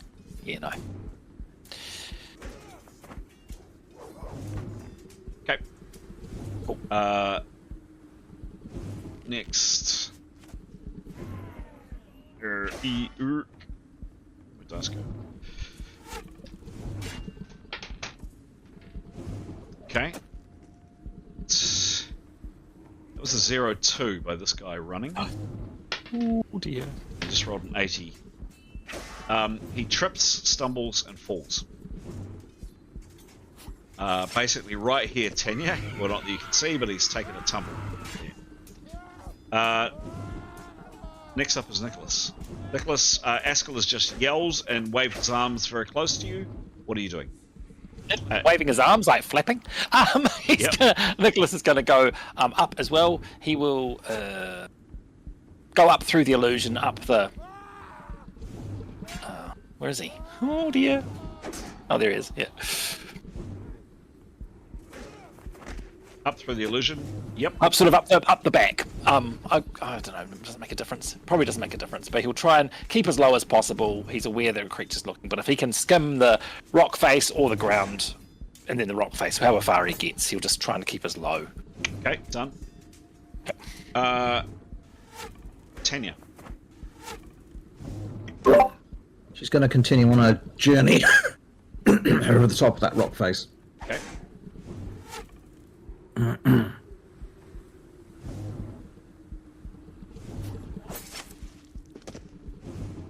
Up.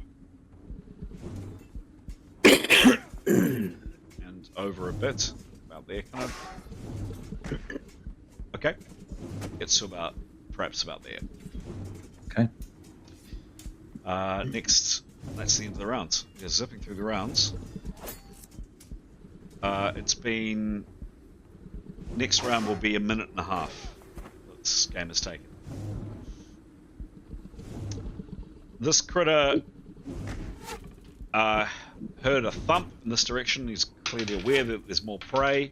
And yes, guess what?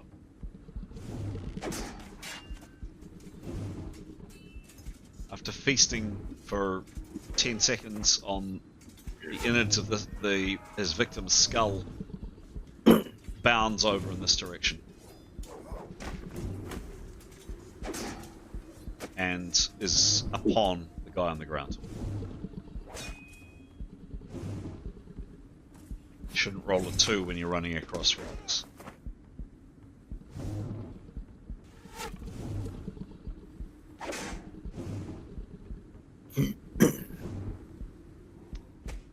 And next is Jada.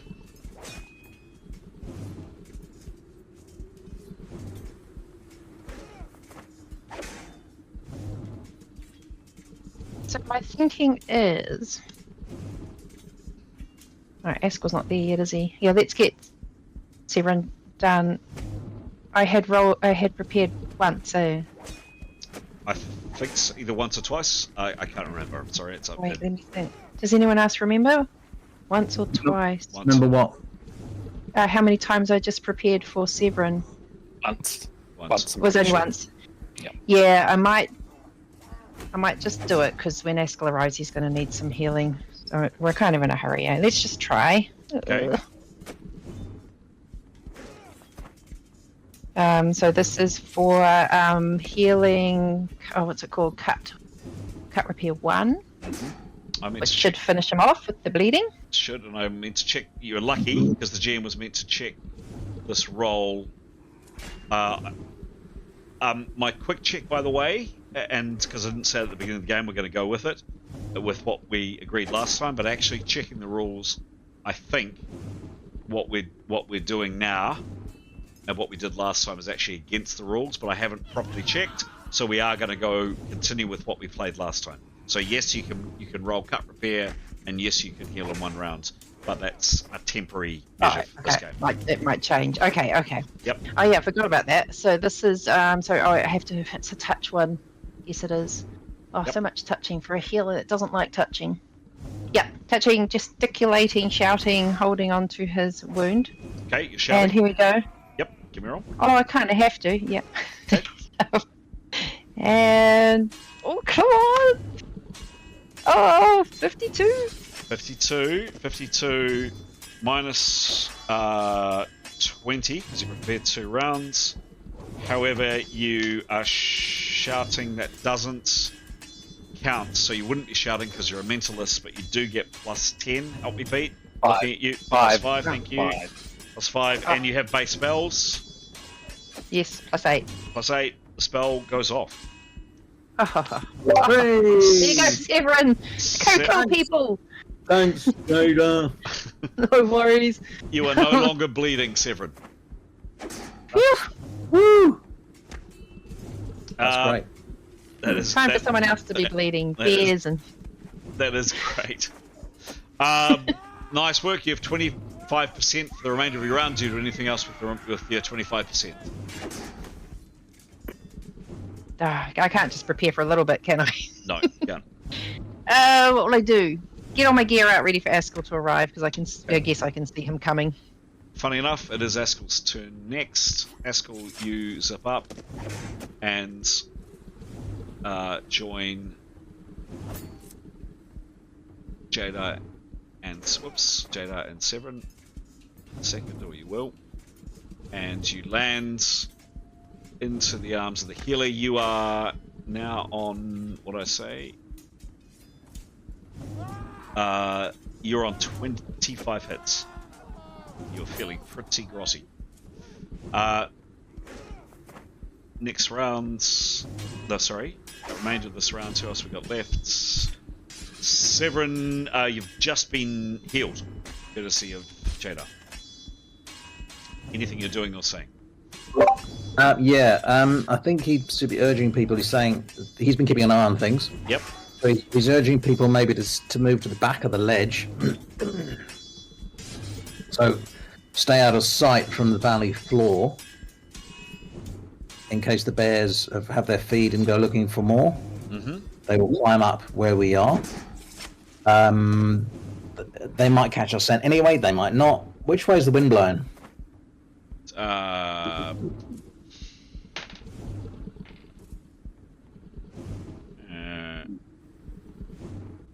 This way.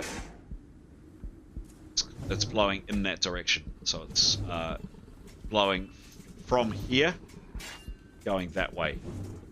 From here, going that way. Not good. Oh, it is good, rather. Yes. Okay. Right. So yeah, he kind of urges people to get in the corner. Okay. He would. So he would move into the corner. If he is out of the corner, is he out of sight of the bears? Yes. Yep. Well and true. If he crouches down, yes, he is. So he'll get out his bow. Okay. It's not stringing it. Okay. Done. Excellent. Nicholas. Will continue to fly to meet Severin Jada. And hide if he's got enough choice, if he's got enough action. Yep, sure. Yeah. So, excellent. Thanks.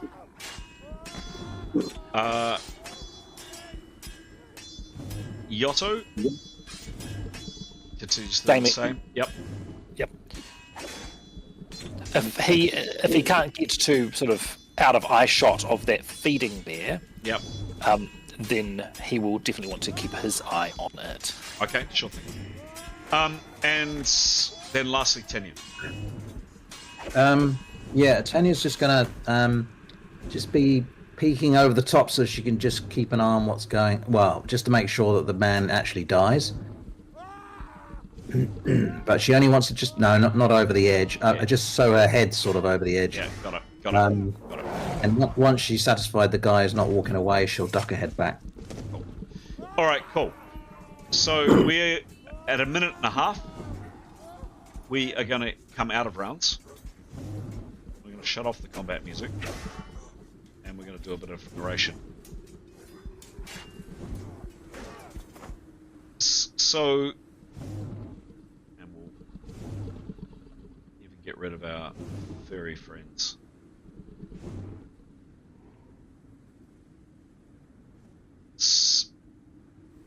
So after a frantic number of rounds, probably all told, that was a minute and a half we played this time. It was about half a minute, going on for a minute last session, and maybe a minute or so in the previous game. Been a long 3 or 4 minutes. You all end up reconverging back on the sledge. We'll go over any key spell rolls, etc. in a minute. People have a think about what they might want to cast, etc., etc., etc. You spend some time shivering with cold. It is brutally cold, and a number of you are quite badly injured or certainly lacking in hits. But you spend the next probably least hour or so cowering out of sight, and you're hoping out of sound. You're being very, very, very quiet. I'm not going to ask for hide rolls, but basically staying very, very still. And you can see up here, if we go down to the valley floor, down here, you are actually completely out of sight, particularly if you go in behind that rock. Out of smell, maybe. So it's only sound or smell that will give you away, and you are doing your absolute level best to come in behind where Severin is here. Some degree of shelter from the howling winds and the falling snow, and just other than perhaps discreetly casting a spell. And we will come to spell casting, and I guess there could be a risk of people crying out pain if someone manages to screw up a spell casting roll. But other than that, assume that the next hour or so passed without incident, other than listening. And you listen to some pretty horrible sounds down in the valley. You hear the sounds of feeding of these creatures. Gorging was a word that you used before, Graham, and that's exactly what's happening.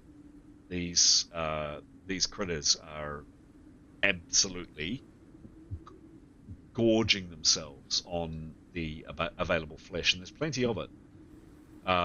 4 dead men here. Several horses sadly broke their neck or died or whatever, coming down here, at least 2. There were some other horsemen up here and other horsemen here. There's plenty of flesh. And at least an hour you listen as these powerful jaws, and every now and then you hear a crunch as a major bone, a tibia or a fibula or a rib cage or whatever snaps, and the sounds of these things clawing and snarling and eating. And after about an hour, unless we are going to come to the unless there's an issue with any spell casting that you do, this scene of butchery goes quiet. We'll do in a second.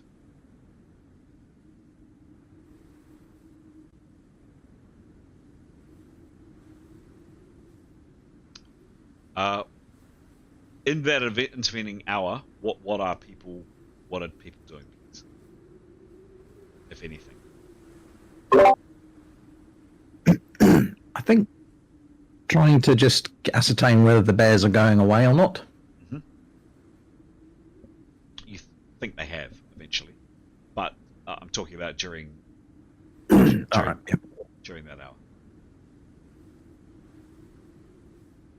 If there's blood pooling around Askell,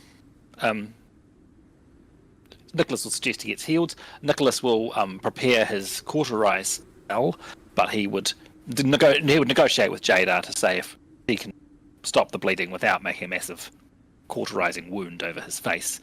Askell might prefer that. Jadar? Hello, sir. If we've got... Oh, can you hear me? Yep. Yes. Well, I will prepare to heal Askell. Mm-hmm. I wonder if I've got an hour, maybe I could actually just try and prepare Feck, which stops all the bleeding, or Asaku, which heals major wounds. Trying to think the benefits of either way, in case my spell doesn't work. Does anyone know much about the herbs? So, sorry, you had asked for guidance from people. So, happy. I generally prefer characters to kind of play their own, figure it out themselves. But you have specifically asked, so I'm going to head and get another drink. You guys have a quick chat, and let's. I'll come back. Cool. Oh, that's a relief. You know how those spells sometimes don't work. We can't have Askell dying, but I can confidently prepare these herbs. I've just never done it before. Well, you got the first option is you could try your first aid and see if you could your bandage. So if it was, Oh yeah.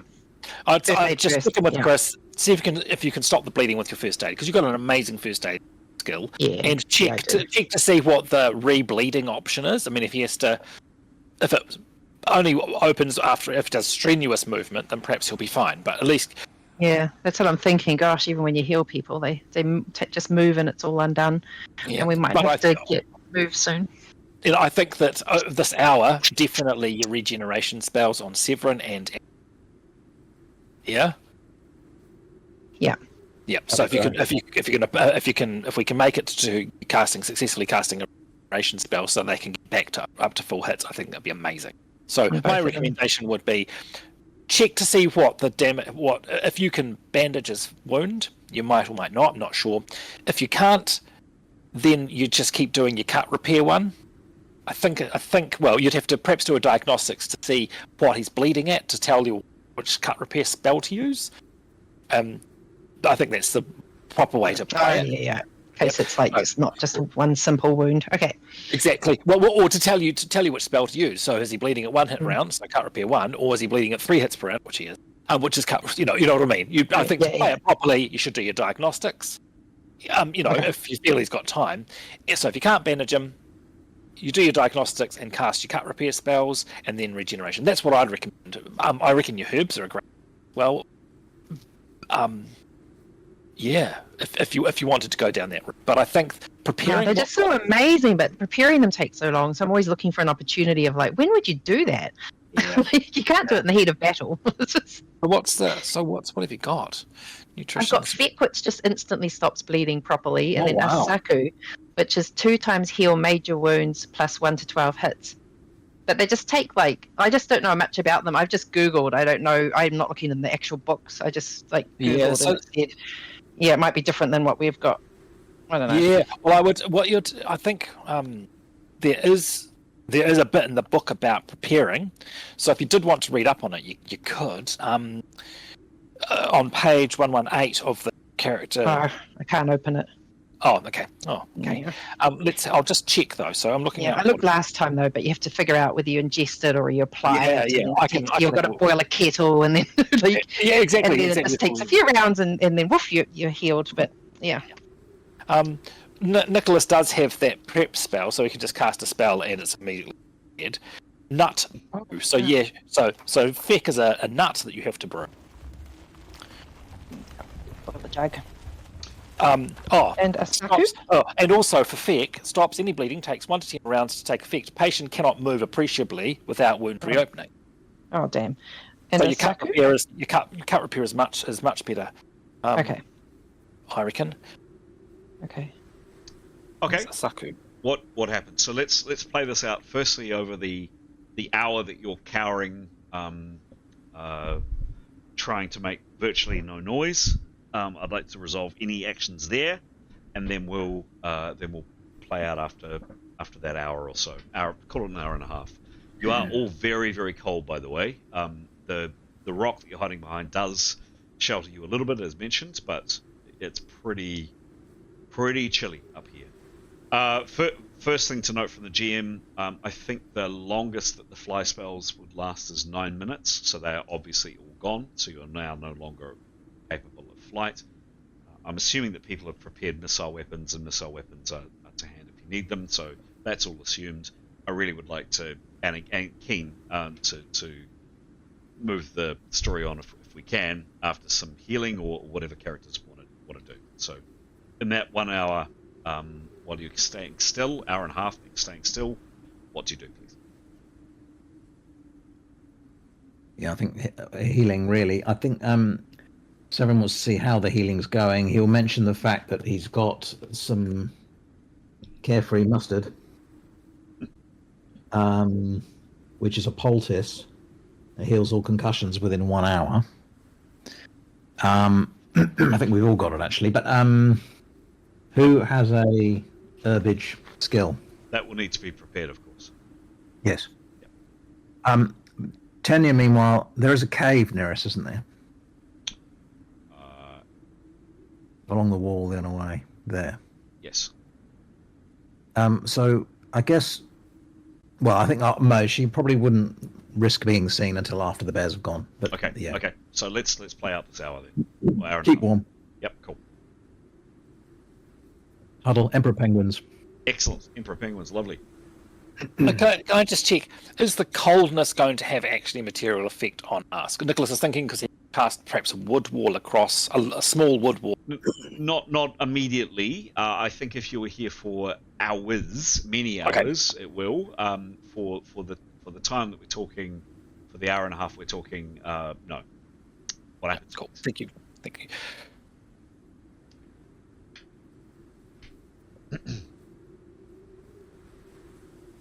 Hello. You're right, Jada. That's you for your healing, I think. Yep. Not to... Yeah, Sorry. trying to keep Askell warm as well, I guess, Cool. because on top of his wounds, he's freezing cold. So He is. Yep. pull some spare clothes out of my pack and cuddle up next to him. Lovely. We've all discussed triage, so I'm just going to obviously do some first aid Okay. Great. immediately. Okay. So better roll for that. Okay. So what are you actually doing? It's probably what kind of... I can see that his face is bleeding. His nose is gone, so I'm going to try and just bandage that. It's not gone. It's just he's just been torn. And Hanging. He's probably got looking at the description of the spell. The description of the injury. You probably need a diagnostics to know more. Actually, come to think of it. So Before the first aid. Oh, okay. I'll roll for diagnostics. 26. okay, it is masked.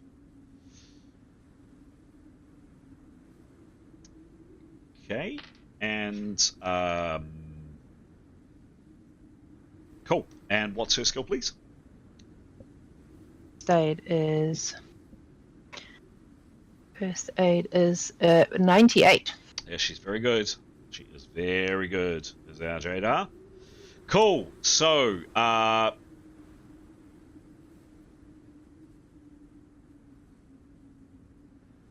Diagnostics. Okay. Where is it? Down the bottom. 98. yes. Same.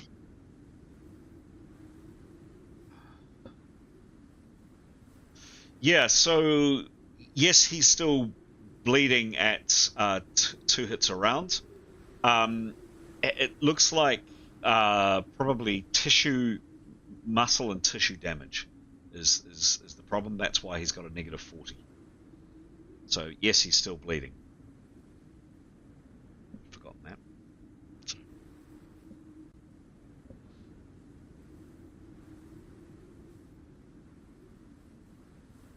Okay.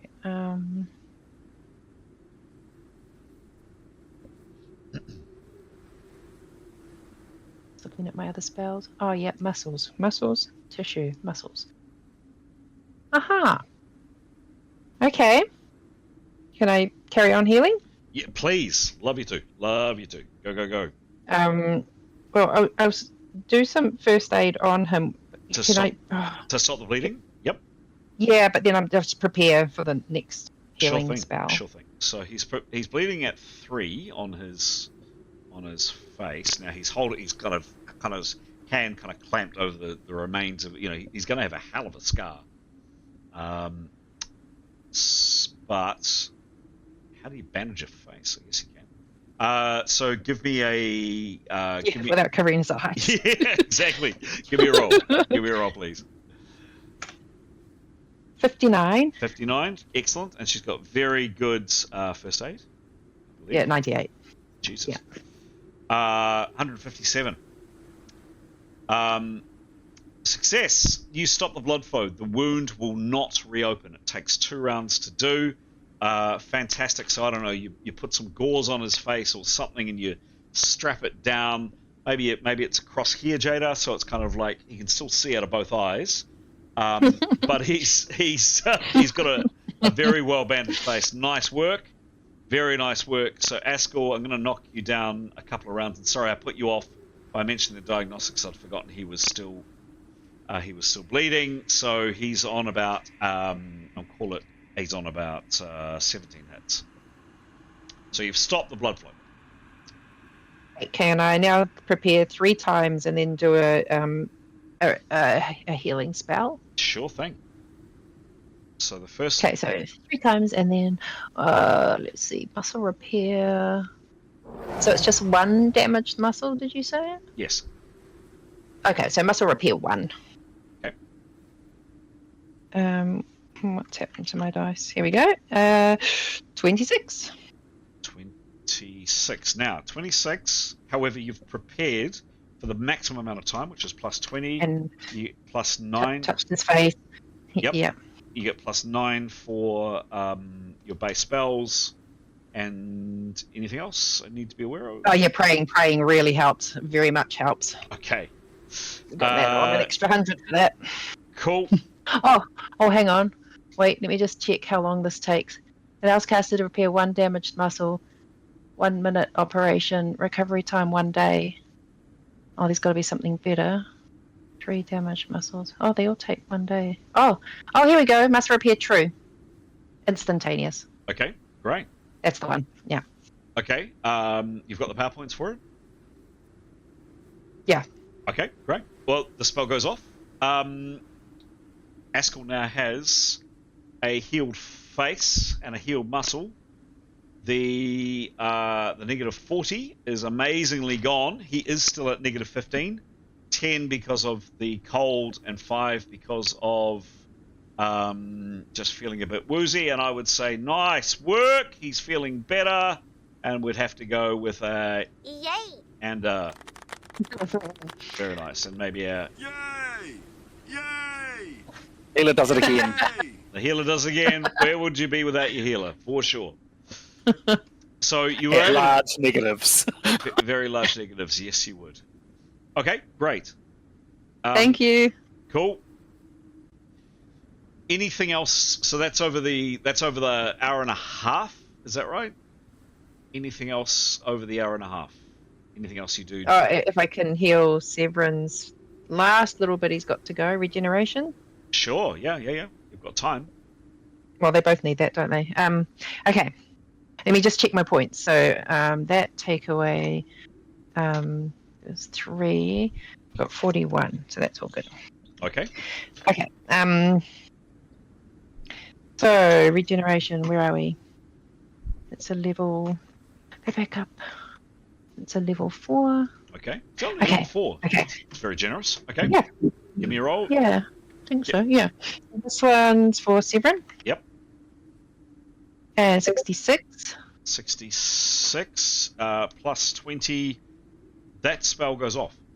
Severin, after quite a number of minutes, is that right?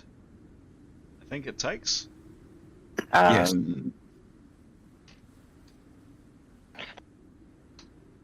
It's one hit point per round. Okay. Yeah. Severin, after cowering in the cold, shivering, you are feeling much, much better. Your side is now fully healed, and you're on 150 hits back to your normal self.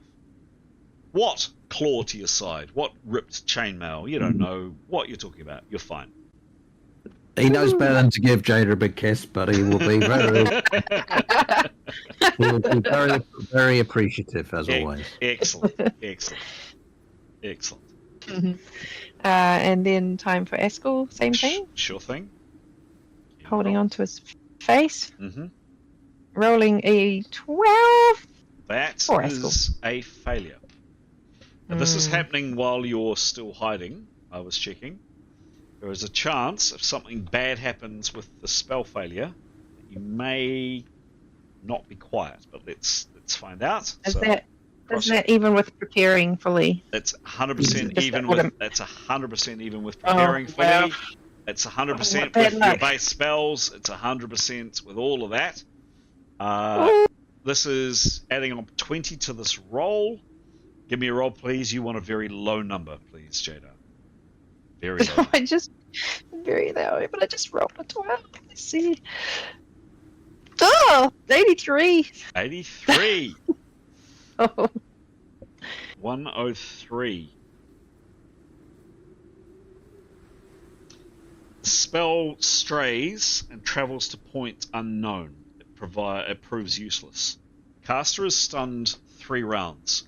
I'm going to say, Jada, that really hurt you, and there is a chance, a very small chance, you get plus 30 to this roll, that a grunt of, or a minor kind of groan of pain echoes from your lips. You need to beat, actually, I'm going to give you a plus 40 to this roll, so you really are only going to fail this on a 1, 2, 3, 4, 5. Give me a roll on a 1, 2, 3, give me a D100, and you've got a problem if you roll a 1, 2, 3, 4, 5. No pressure, D100.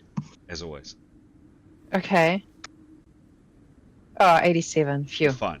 You're fine. Okay, Phew. so Jada, you attempt to heal Askell, and wham! That whatever it was just rockets through your body. Ow! That really hurt. Brain fog, and you kind of exclaim out loud. You're not shouting, but you kind of something like that, and your companions look at you and are staring daggers at you like, shut up, which you do. What do you do now, Jada, or anybody else? Apologize quietly. I'll tell them that my spell has failed, and yeah. Do you try again, or do you do something else? Does Yep, I'll anybody do? prepare. If I got time, I'll prepare 3 times and try again. Yeah, sure.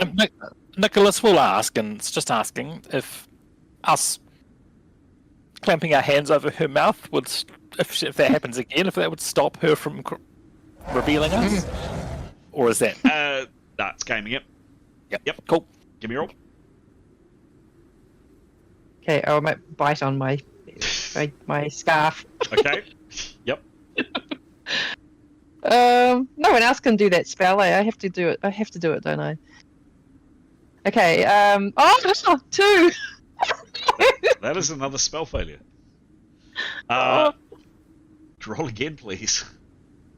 Oh, no. 24. That's nice and low. 44. That's not. 24. No. 44. Oh, total. you're adding something on. Oh. 44 total.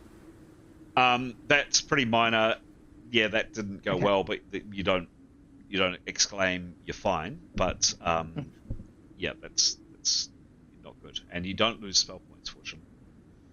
But you did for the first one. Can I try one more time? You can try as much as you wish. Okay, so prepare 3 times. Yep. Holding his face, biting on my scarf. Yep. Maybe I'll ask the other guys to, I don't know, soundproof me. Okay. Since it's not going so well. And 15. This is not going good, is it? It's a third spell failure in a row. Roll again, please. Unbelievable.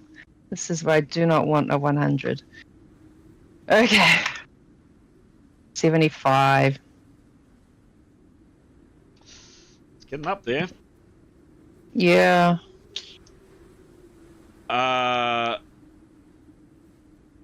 Serious strain. Cause caster to misfire. Caster does not lose spell points. Very fortunately, stunned 2 rounds this time. I'm going to say there is a tiny chance of. I'm going to say there's a 1% chance of something bad possibly happening, Jada. Okay. If I roll. Roll a 1. Okay. Thinks it like that. 66. You're fine. Ugh. Do you feel lucky? 4th Oh, time. bad luck. Yep, I do. Give me a roll. Because it can't carry on like this. Surely. So this time, having failed 3 times, I'll say to the guys, hey, this is really not going well. Please make sure. Please try and make this safe. And it is 26. Jeez. 26. So let me just check something. I think. Do I forget to pray?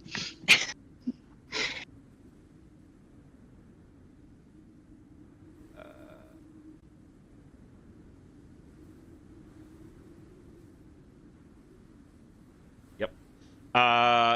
26 plus 9 plus 20 for prep +5 for gesticulation. That time, the spell went off. Finally. And Askell, amazingly, was on 17 hits. He's now on 81, back to his full hits. He is the last one remaining. The party is now fully healed. Nice work. Oh, thank goodness. I'll be having to talk to my union about being overworked and underpaid, and we need more workers. It's just not on. Oh, Thanks, Jada. Hour and a half passes, and it's probably been going on for an hour 45, and the valley is now been quiet for at least 20 minutes. No sound. What do you do?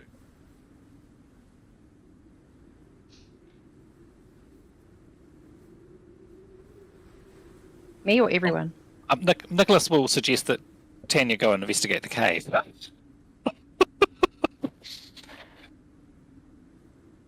Is Tanya there? Hello, Graham.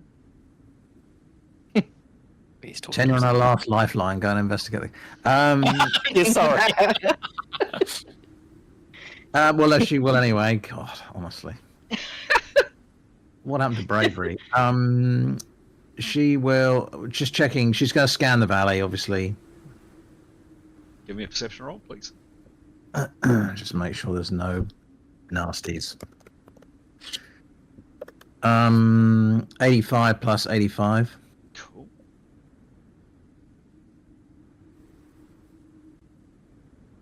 Okay. She has as I say, it's been quiet for at least 20 minutes. Hang on, let me come here.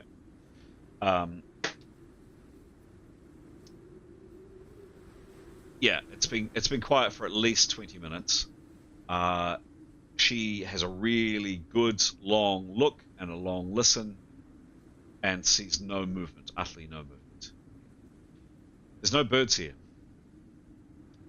You don't really even see any insects. So certainly back where you're, up in the Sea of Katana, something died, insects and carrion and all the rest of it is on a corpse pretty quickly. These bodies just simply lie there. Oh, the spell has gone too. So, oh yeah. She'd like to just chuck some pebbles into the cave, see if anything has a muffled kind of furry bounce to it. Okay. It's up reasonably high, of course. I'll get up on the ledge.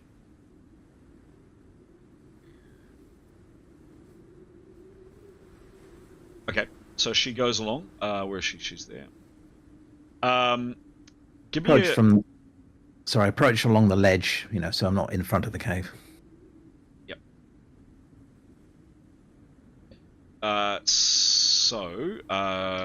Give me just give me a roll, please. Just a D100. Stalk. No, not stalk. Just a general 17. roll. 17. Okay, cool. You see it's very shallow. Very, very shallow. Probably even more shallow than the other one that you're in. Definitely not shelterable. Okay. Are there any other caves within reach of this ledge?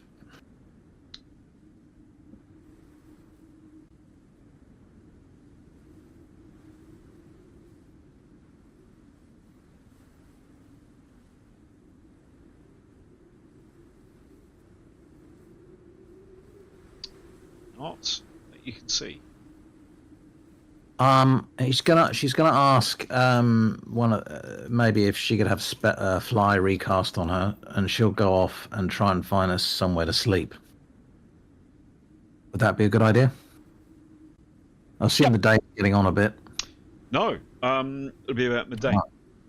Oh, okay. Well, assuming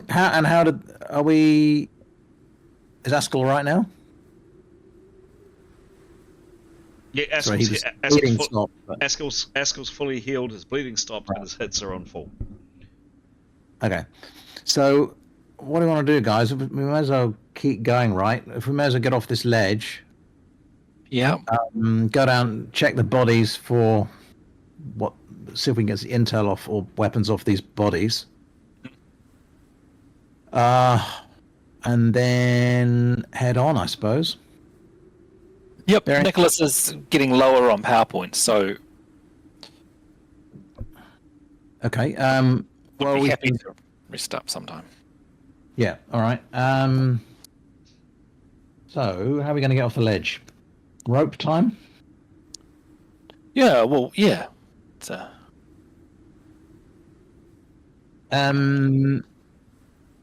see what Chris, can I tie a rope? How? I've got to drop. Obviously, at the narrowest point, right in the corner there, Yep. so we can use the Down with there. the tight Down squeeze. Yep, that's it. Cool. I'm to just keep things moving. You tether Alright. ropes to yourselves. I'd like everybody to make a roll when they go down. A 1, 2, 3, 4, 5 is a problem for the 6 characters. There'll be 2 rolls. One to get down here, this bit, and then 1 to get down here, this bit. Can I check that? Just a quick question. Yeah. If Nicholas had landing, which is an instantaneous spell, Oh, yep. at the ready, Yes. and someone was to fail their roll, he could have a go at saving them by casting it on them. Like if he. Yes. Okay, cool. He would like to do that just as the backup if someone does fail, because we don't need more injuries. Yep. Okay. Sure. Cool. How's the last? Tell me how you're going to do this. I guess is probably the way to go. Well, we'll tie a rope onto one of the nobules of the rocks, Okay. and then we'll tie another rope to those going down. Climbing. We're still here roaring. This is Yes. it's a No, bit it's of a not. worry. The GM just forgot to take it off. That's all right. That's a relief. We'll use another rope and tie that round to the person climbing down, and Severin will certainly take the weight, and so if they do slip, there's a chance that he can hold them. Okay. He'll sort of lie prone with his feet against a kind of ledge of rock, so he's really wedged in. Yep. And then I guess he'll have to climb down at the end, and if Nicholas is at the ready to waft him down in case of trouble, that would be appreciated. So you're obviously leaving 2 ropes behind by in this. There's no way. One. Well, there's one here. Yep. And you'll need to get down here too. That's 2. Oh, we can't scramble down the That's too steep. the ramp. Oh no, the ramp, that bit. Okay. No. That's, Nicholas will propose that at the end he will try and cast fly on someone to go and untie both ropes, because we don't want to leave ropes there. So. all right. Okay. Cool. Great. So we've got a plan. To keep things moving, can everybody who is climbing, please? So that's 5 characters. Make a climbing roll. All I'm interested in is failures. So 1, 2, 3, 4, 5. Who is the person who's going to be flown down twice? Should Tenya fly, and then she could also kind of recce, because she can fly for a bit, she could also recce up ahead, right? Would that be a plan? Yeah, but she would fly last. She would have to be last. Yeah, that's fine. Yeah. Yep. Okay. Cool. Okay. So Tanya's that's the flyer. everybody. Tanya, make 2 rolls, please. First rock fall 1, 2, 3, 4, 5, and then second rock face 1, 2, 3, 4, 5. Please. Both characters. And these are medium climb maneuvers.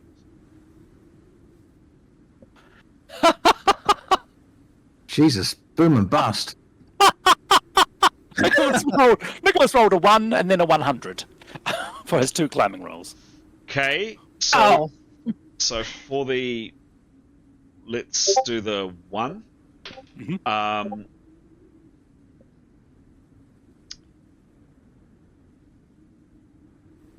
So the 1, they would be, I said they're 2 mediums. So give me another roll, please, Nicholas. Roll down. 61. 1 minus 61. What's your climbing bonus, please?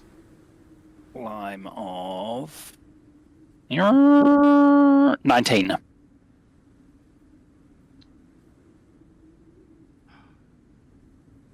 Fail to act. Love it. Ooh. Love it. So there wasn't a chance of you losing your grip. Mostly there was just a chance of you just not making much progress. So with the 100, you're down the first slope. Cool. The 1 and then the 100 got you down the first slope. Give me a roll for the second slope, please, Nicholas. Oopsies, they're right. Yep, 25. Fantastic, cool. And everybody else? Did anybody else roll a 1, 2, 3, 4, 5 for either of those two rolls? No. Nope. Fantastic. A fly roll with maximum prep on Tanya. Give me a roll, please. 22. 22. He will gesticulate. Plus 20, plus 10. 22. Yep, that's fine. The spell goes off. Okay, cool. So he will make it. If necessary, he's going to make it the higher level fly spell, which is fly 7. Fly 2, which is 150 foot per round. Okay, great. So Tanya, you are enabled to fly. You are enabled to fly. Everybody is now down on the valley floor or down in an accessible area. You, Tanya, are able to use your time to go up and untie the 2 ropes. You've recovered the 2 ropes. Yes. Other than investigating corpses, which I think was one of your actions, and I'll describe a bit about that. Yes. Is there anything else that people are doing? I think she'd like to recce, so she'd investigate the corpses and then sort of prepare the ground. Whoa, back of the rock. Yep. She will kind of, if they continue to move down the valley, she will, while she's still flying, she will go on ahead and keep very close to the rock face. Right. And sort of look out ahead from a height, looking at places, caves and things she could duck into if something comes over the horizon. Sure thing. Great. So this was, if you remember, all the way back to when we started this little Valley of Joy. You came in through this way. The horsemen and some of the creatures came in through this way. Two other creatures came in through this way. I'm assuming when you say onwards, you're going in this direction, the way you were going. I think so. Just a quick conflab with the party, if that's all right. Sure. There was one other man, wasn't there, that went back up the valley, right? I believe it was Yotto who saw a fist-waving man. Yes. And they went back out the way that the horsemen had come, I believe. And he was fisted. I think he'd share that with the party. I think he's waving his fist at one or two people who had gotten on a horse and gone back that way. Right. Okay. All right. So we could expect company to check out. People may return to see what happened to their comrades. So yeah, after she's searched the bodies, she'll kill. I guess she's also looking for caves on the way that the party could hide into if somebody starts coming around the corner. Yep, got it. And so stick-a-leg listen. I'm assuming that she, along with others, are going to check the bodies. It's not just her, is that right? That's fine. Yeah, we can all check them. Yeah.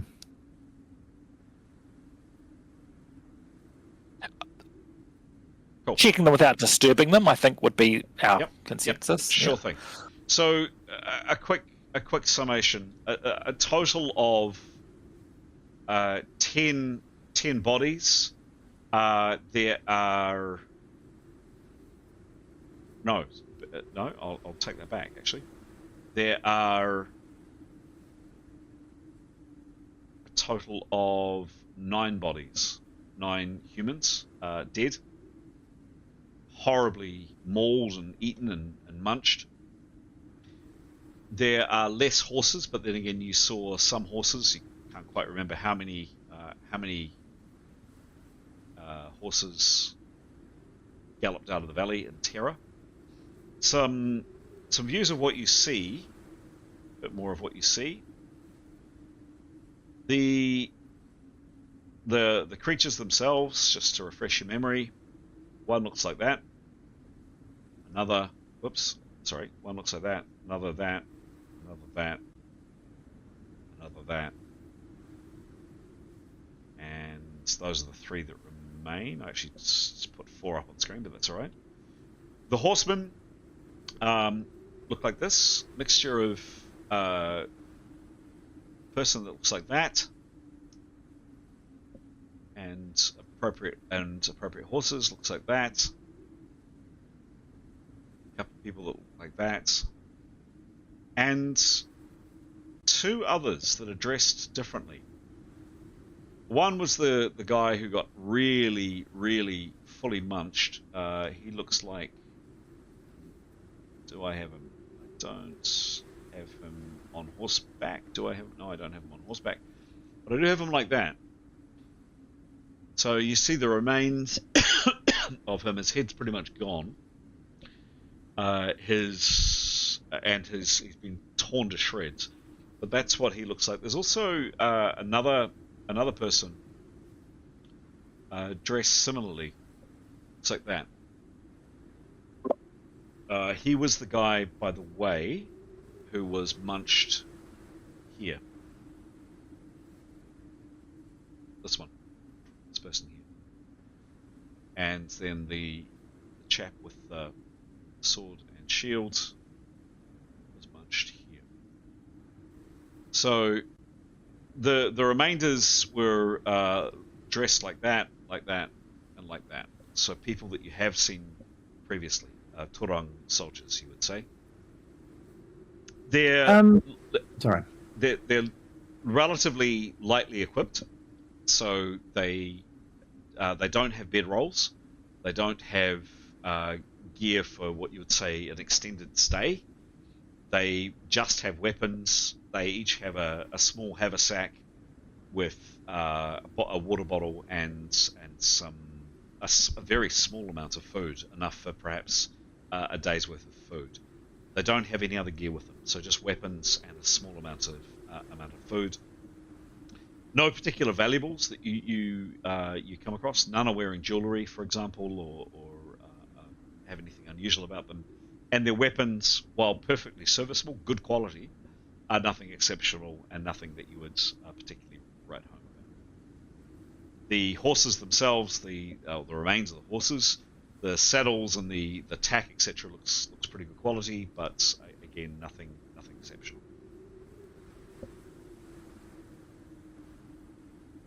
I'm okay to ask a question about the red fist emblem. Do we recognise it? Have we heard of it? Give me a memory check, please. Yikes.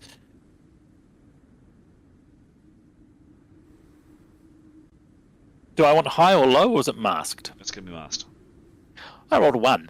Okay. Okay. What's his memory?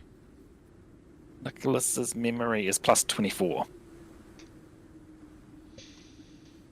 Yeah, you absolutely do remember that, Nicholas. You think back, in fact, you've got a copy of it with you.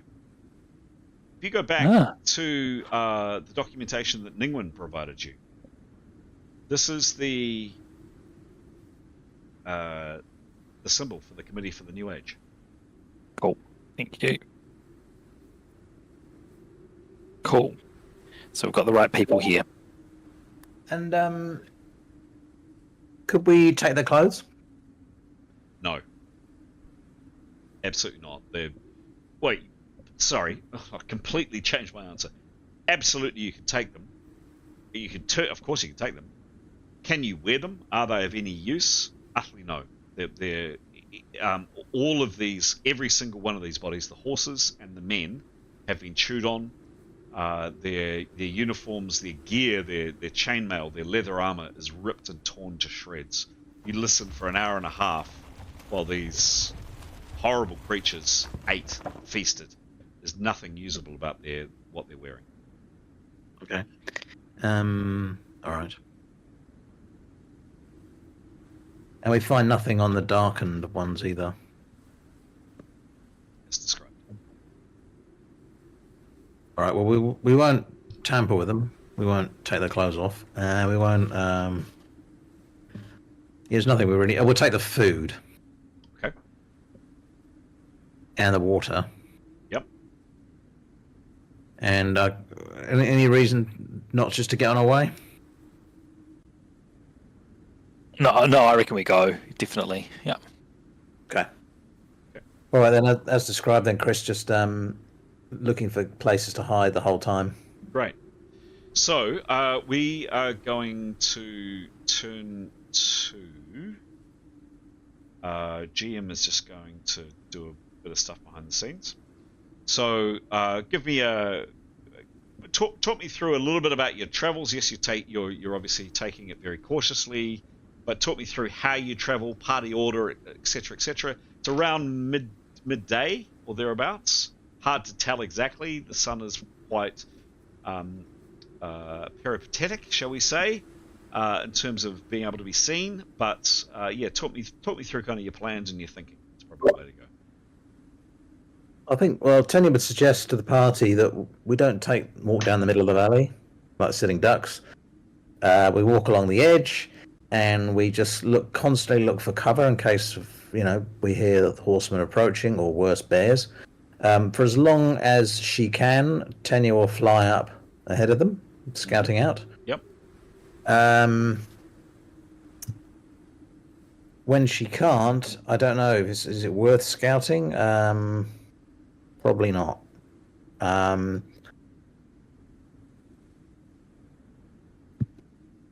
she going to I reckon have her out 100 foot. All right. Not far, but it might make a difference. One person bursting around the corner rather than more. I don't know. She'll keep an arrow on her bow. Yep. And she will be as quiet as she can if she needs to be. Yes. I mean, if there's wind down the canyon, no point. But and constantly scanning out ahead. If she hears anything suspicious, she will use her bow just to do a presence check or something. And that's not very far, but just in case. Sure. So very cautious. Excellent. Very good. Okay. Anything for any of the other characters I need to be aware of? I think Severin will go next, if that's all right. He's got quite a high perception as well, so he'll be constantly perceiving, listening, looking for places to hide, following Tanya, but being really cautious. Okay, great. Happy to have Yotto at the back. He's got a fast movement rate, I believe, and he'll be perceiving backwards as much as he can. Mm-hmm. Nicholas would like to be safely in the middle, please. Okay, sure thing. Excellent. So you continue cautiously walking on. I'm going to use a few images and just talk you and just a bit of narration from me. You come out of the well, I described there was a fork in the valley. You went to the right side because it was more shaded and narrower, and there was more places to hide. You come out of this little area that you've been in, and you rejoin the valley proper, and you make your way along this kind of terrain as described. Just to remind you a little bit about the terrain that you're walking through. It's kind of a bit of this, quite a bit of this, and it's the valley is pretty wide, probably that and kind of half as much again in width. You're taking all the appropriate precautions. You're taking it slow. The winds and the wind eases up a little bit an hour or so after you've travelled on, and it's slightly less cool than it was, and the snow lets up a bit, which is certainly a blessing, but it's still very unpleasantly cold. Every now and then, these strange whispering voices, and you'll hear it on the soundtrack. You can detect them, and they're quite unnerving, quite eerie. You pass on the terrain that is now reasonably familiar with pitted holes in the rock and up on the cliffs and by your feet. Some are quite deep, and you spend a minute or so on kind of investigating and checking them out quickly to see if they could be a useful place to come back and hide and just kind of keep an eye on. So you kind of keep a mental tally as you go on of several of these places that could be available for you to use as shelter.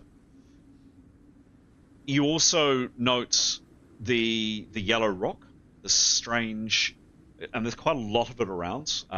Wasn't actually depicted. I didn't show it a lot in the last map, but you'll recall there are these chunks of rock that look quite different to the brown rock that you can see up on screen, and a kind of a darker rock with these veins of kind of dull yellow running through them.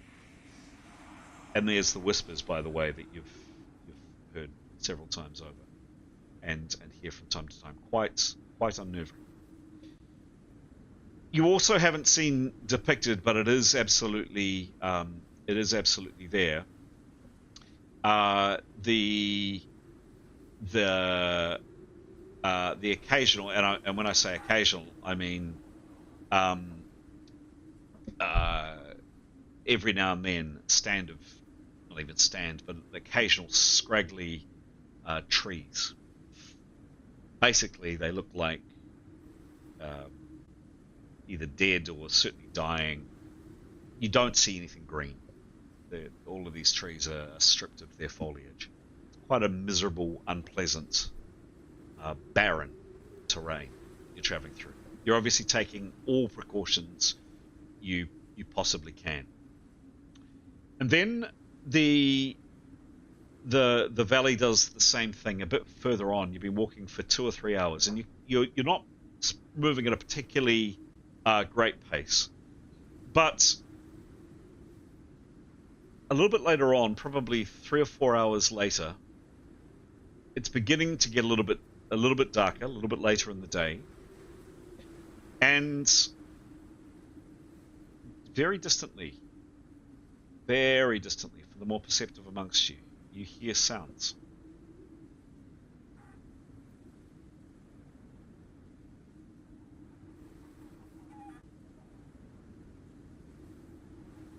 Sounds of animals in the distance, perhaps. Sounds of people, a great many people.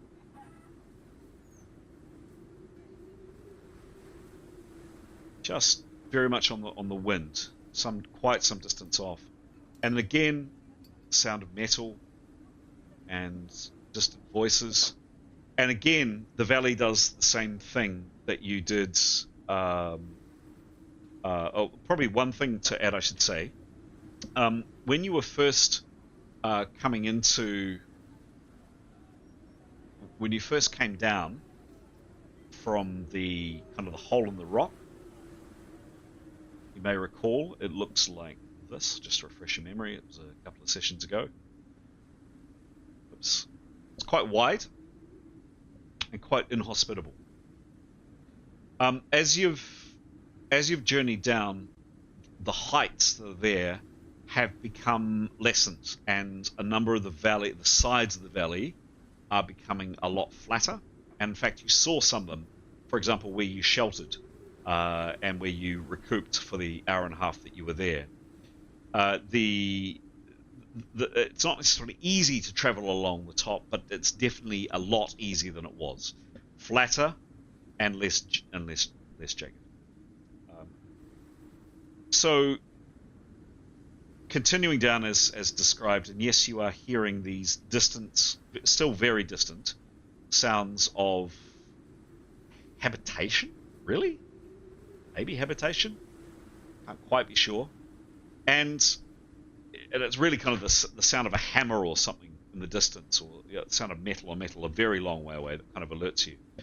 You come to a point where the valley forks again. This time not as dramatic as the last one. I'm trying to see what I'm doing on the screen here. There we go. Where the valley kind of forks again, and there's this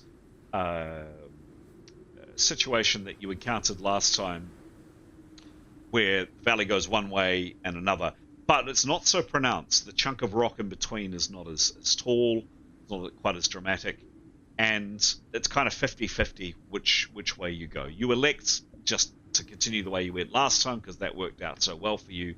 You went down the right-hand side. And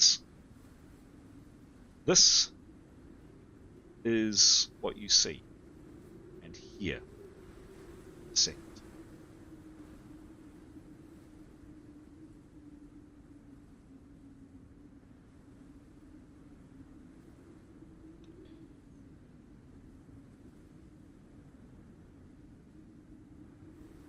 So you've come into a...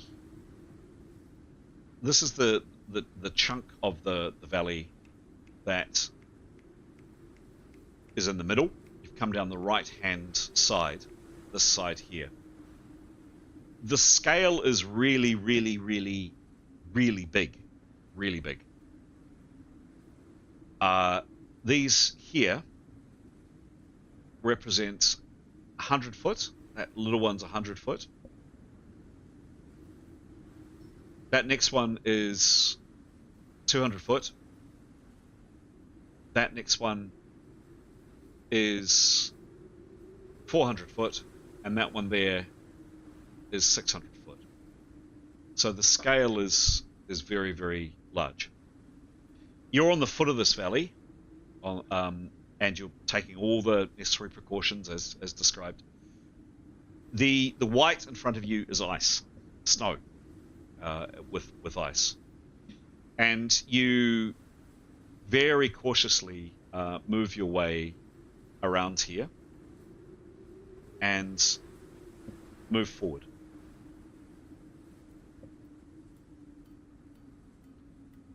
And you get to here, and you can now make out as you're here.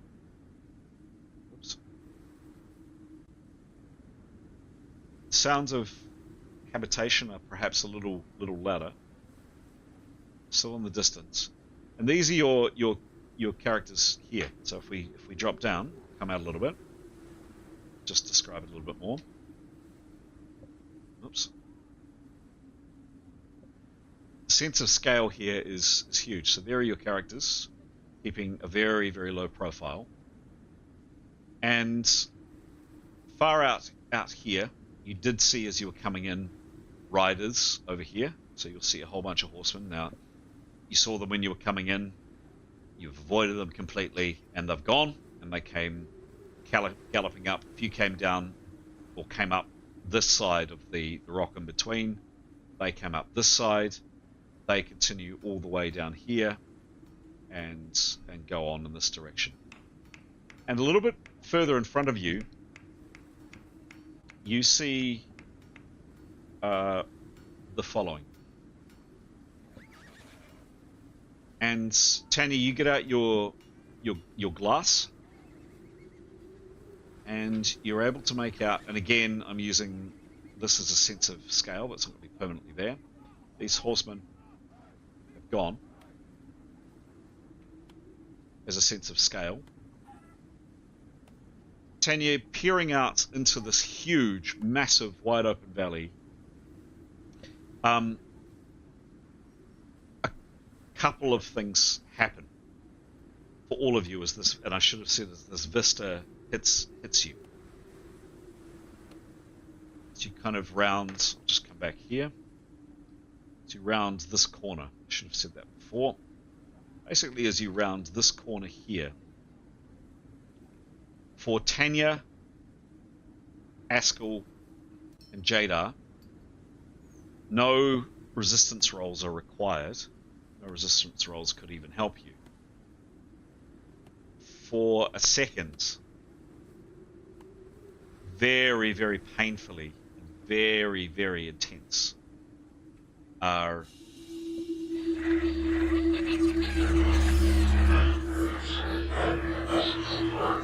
a flashback, vivid, painful, utterly, utterly clear as you round that corner. You are here. You are in this place. And this is what you see in your mind's eye. You see two armies stretch out into this valley in front of you. One army like this, one army like this. In this brown, desolate, cold place that for so long has been a great distance in front of you, but now is here and is real. And the images shift from there to there to there to there to the valley, and then back with the men in, and back and forward. And then suddenly there is the sound of thunder. And there is steam and mist and cloud. And you know that many will die. You've seen this vision now many, many, many, many times. And here you are. You are looking at the space, and you can see the same terrain, and for a second or so, what blurs between reality and what's not real just switches between those three characters' eyes. And then you stare out, and this is the plane. Absolutely, this is the plane. And what you see peering through your glass, once you've kind of come to terms with whatever horror that is, Tanya, and you share your glass around with the others, is as follows. Something up here, and then a massive camp of people, and that sound in the background is what you can hear. The sound of people hammering. You can see horses riding. You can see a great camp, a huge camp. Hundreds, thousands of men, probably men, women, and children. Out here, there is some kind of structure you see as well. Still quite some distance away from you, a long way from you. And then, peering out over this desolate plain to the far side, there are fires over there too. It's getting later in the day. And here in the distance, the sound of the camp, very busy camp, lots of people, lots and lots and lots of people. Your characters have rounded this corner back here. You've just witnessed this horrible vista of these visions that you've been having for quite some time. You've used your spyglass and spied out a bit more of the valley. Happy to answer any last questions in the dying 5 minutes of the game, but basically that's where we're going to leave it for this session. Any last questions? Until next time. Yeah, just have a peek at that structure again.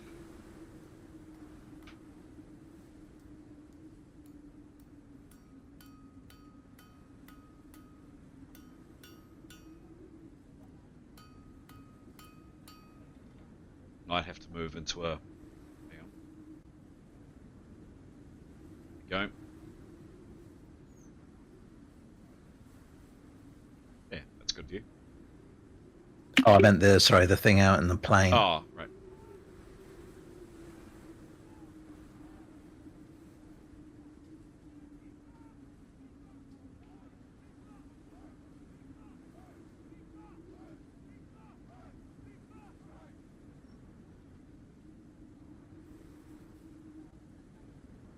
Any last questions?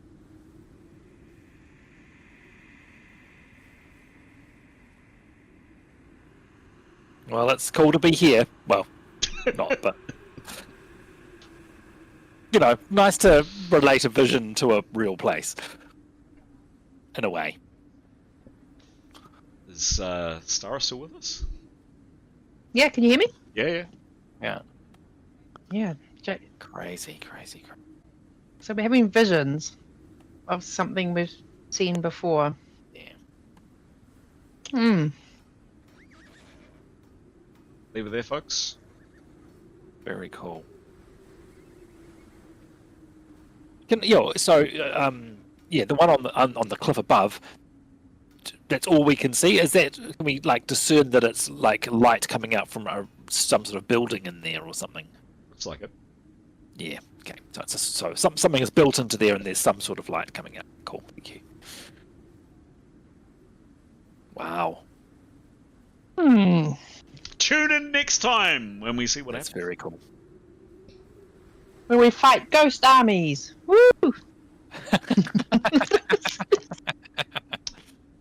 Anything else before we move to credits? Going once. Oh, we're going to credits. Yeah, that's fine.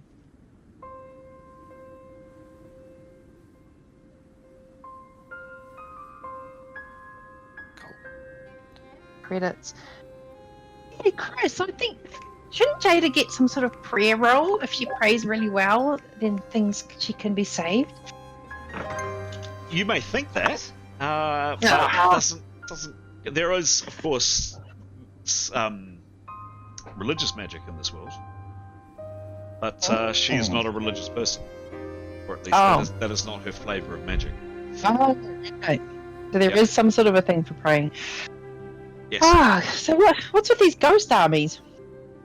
That's just a vision that we've had many times over. What?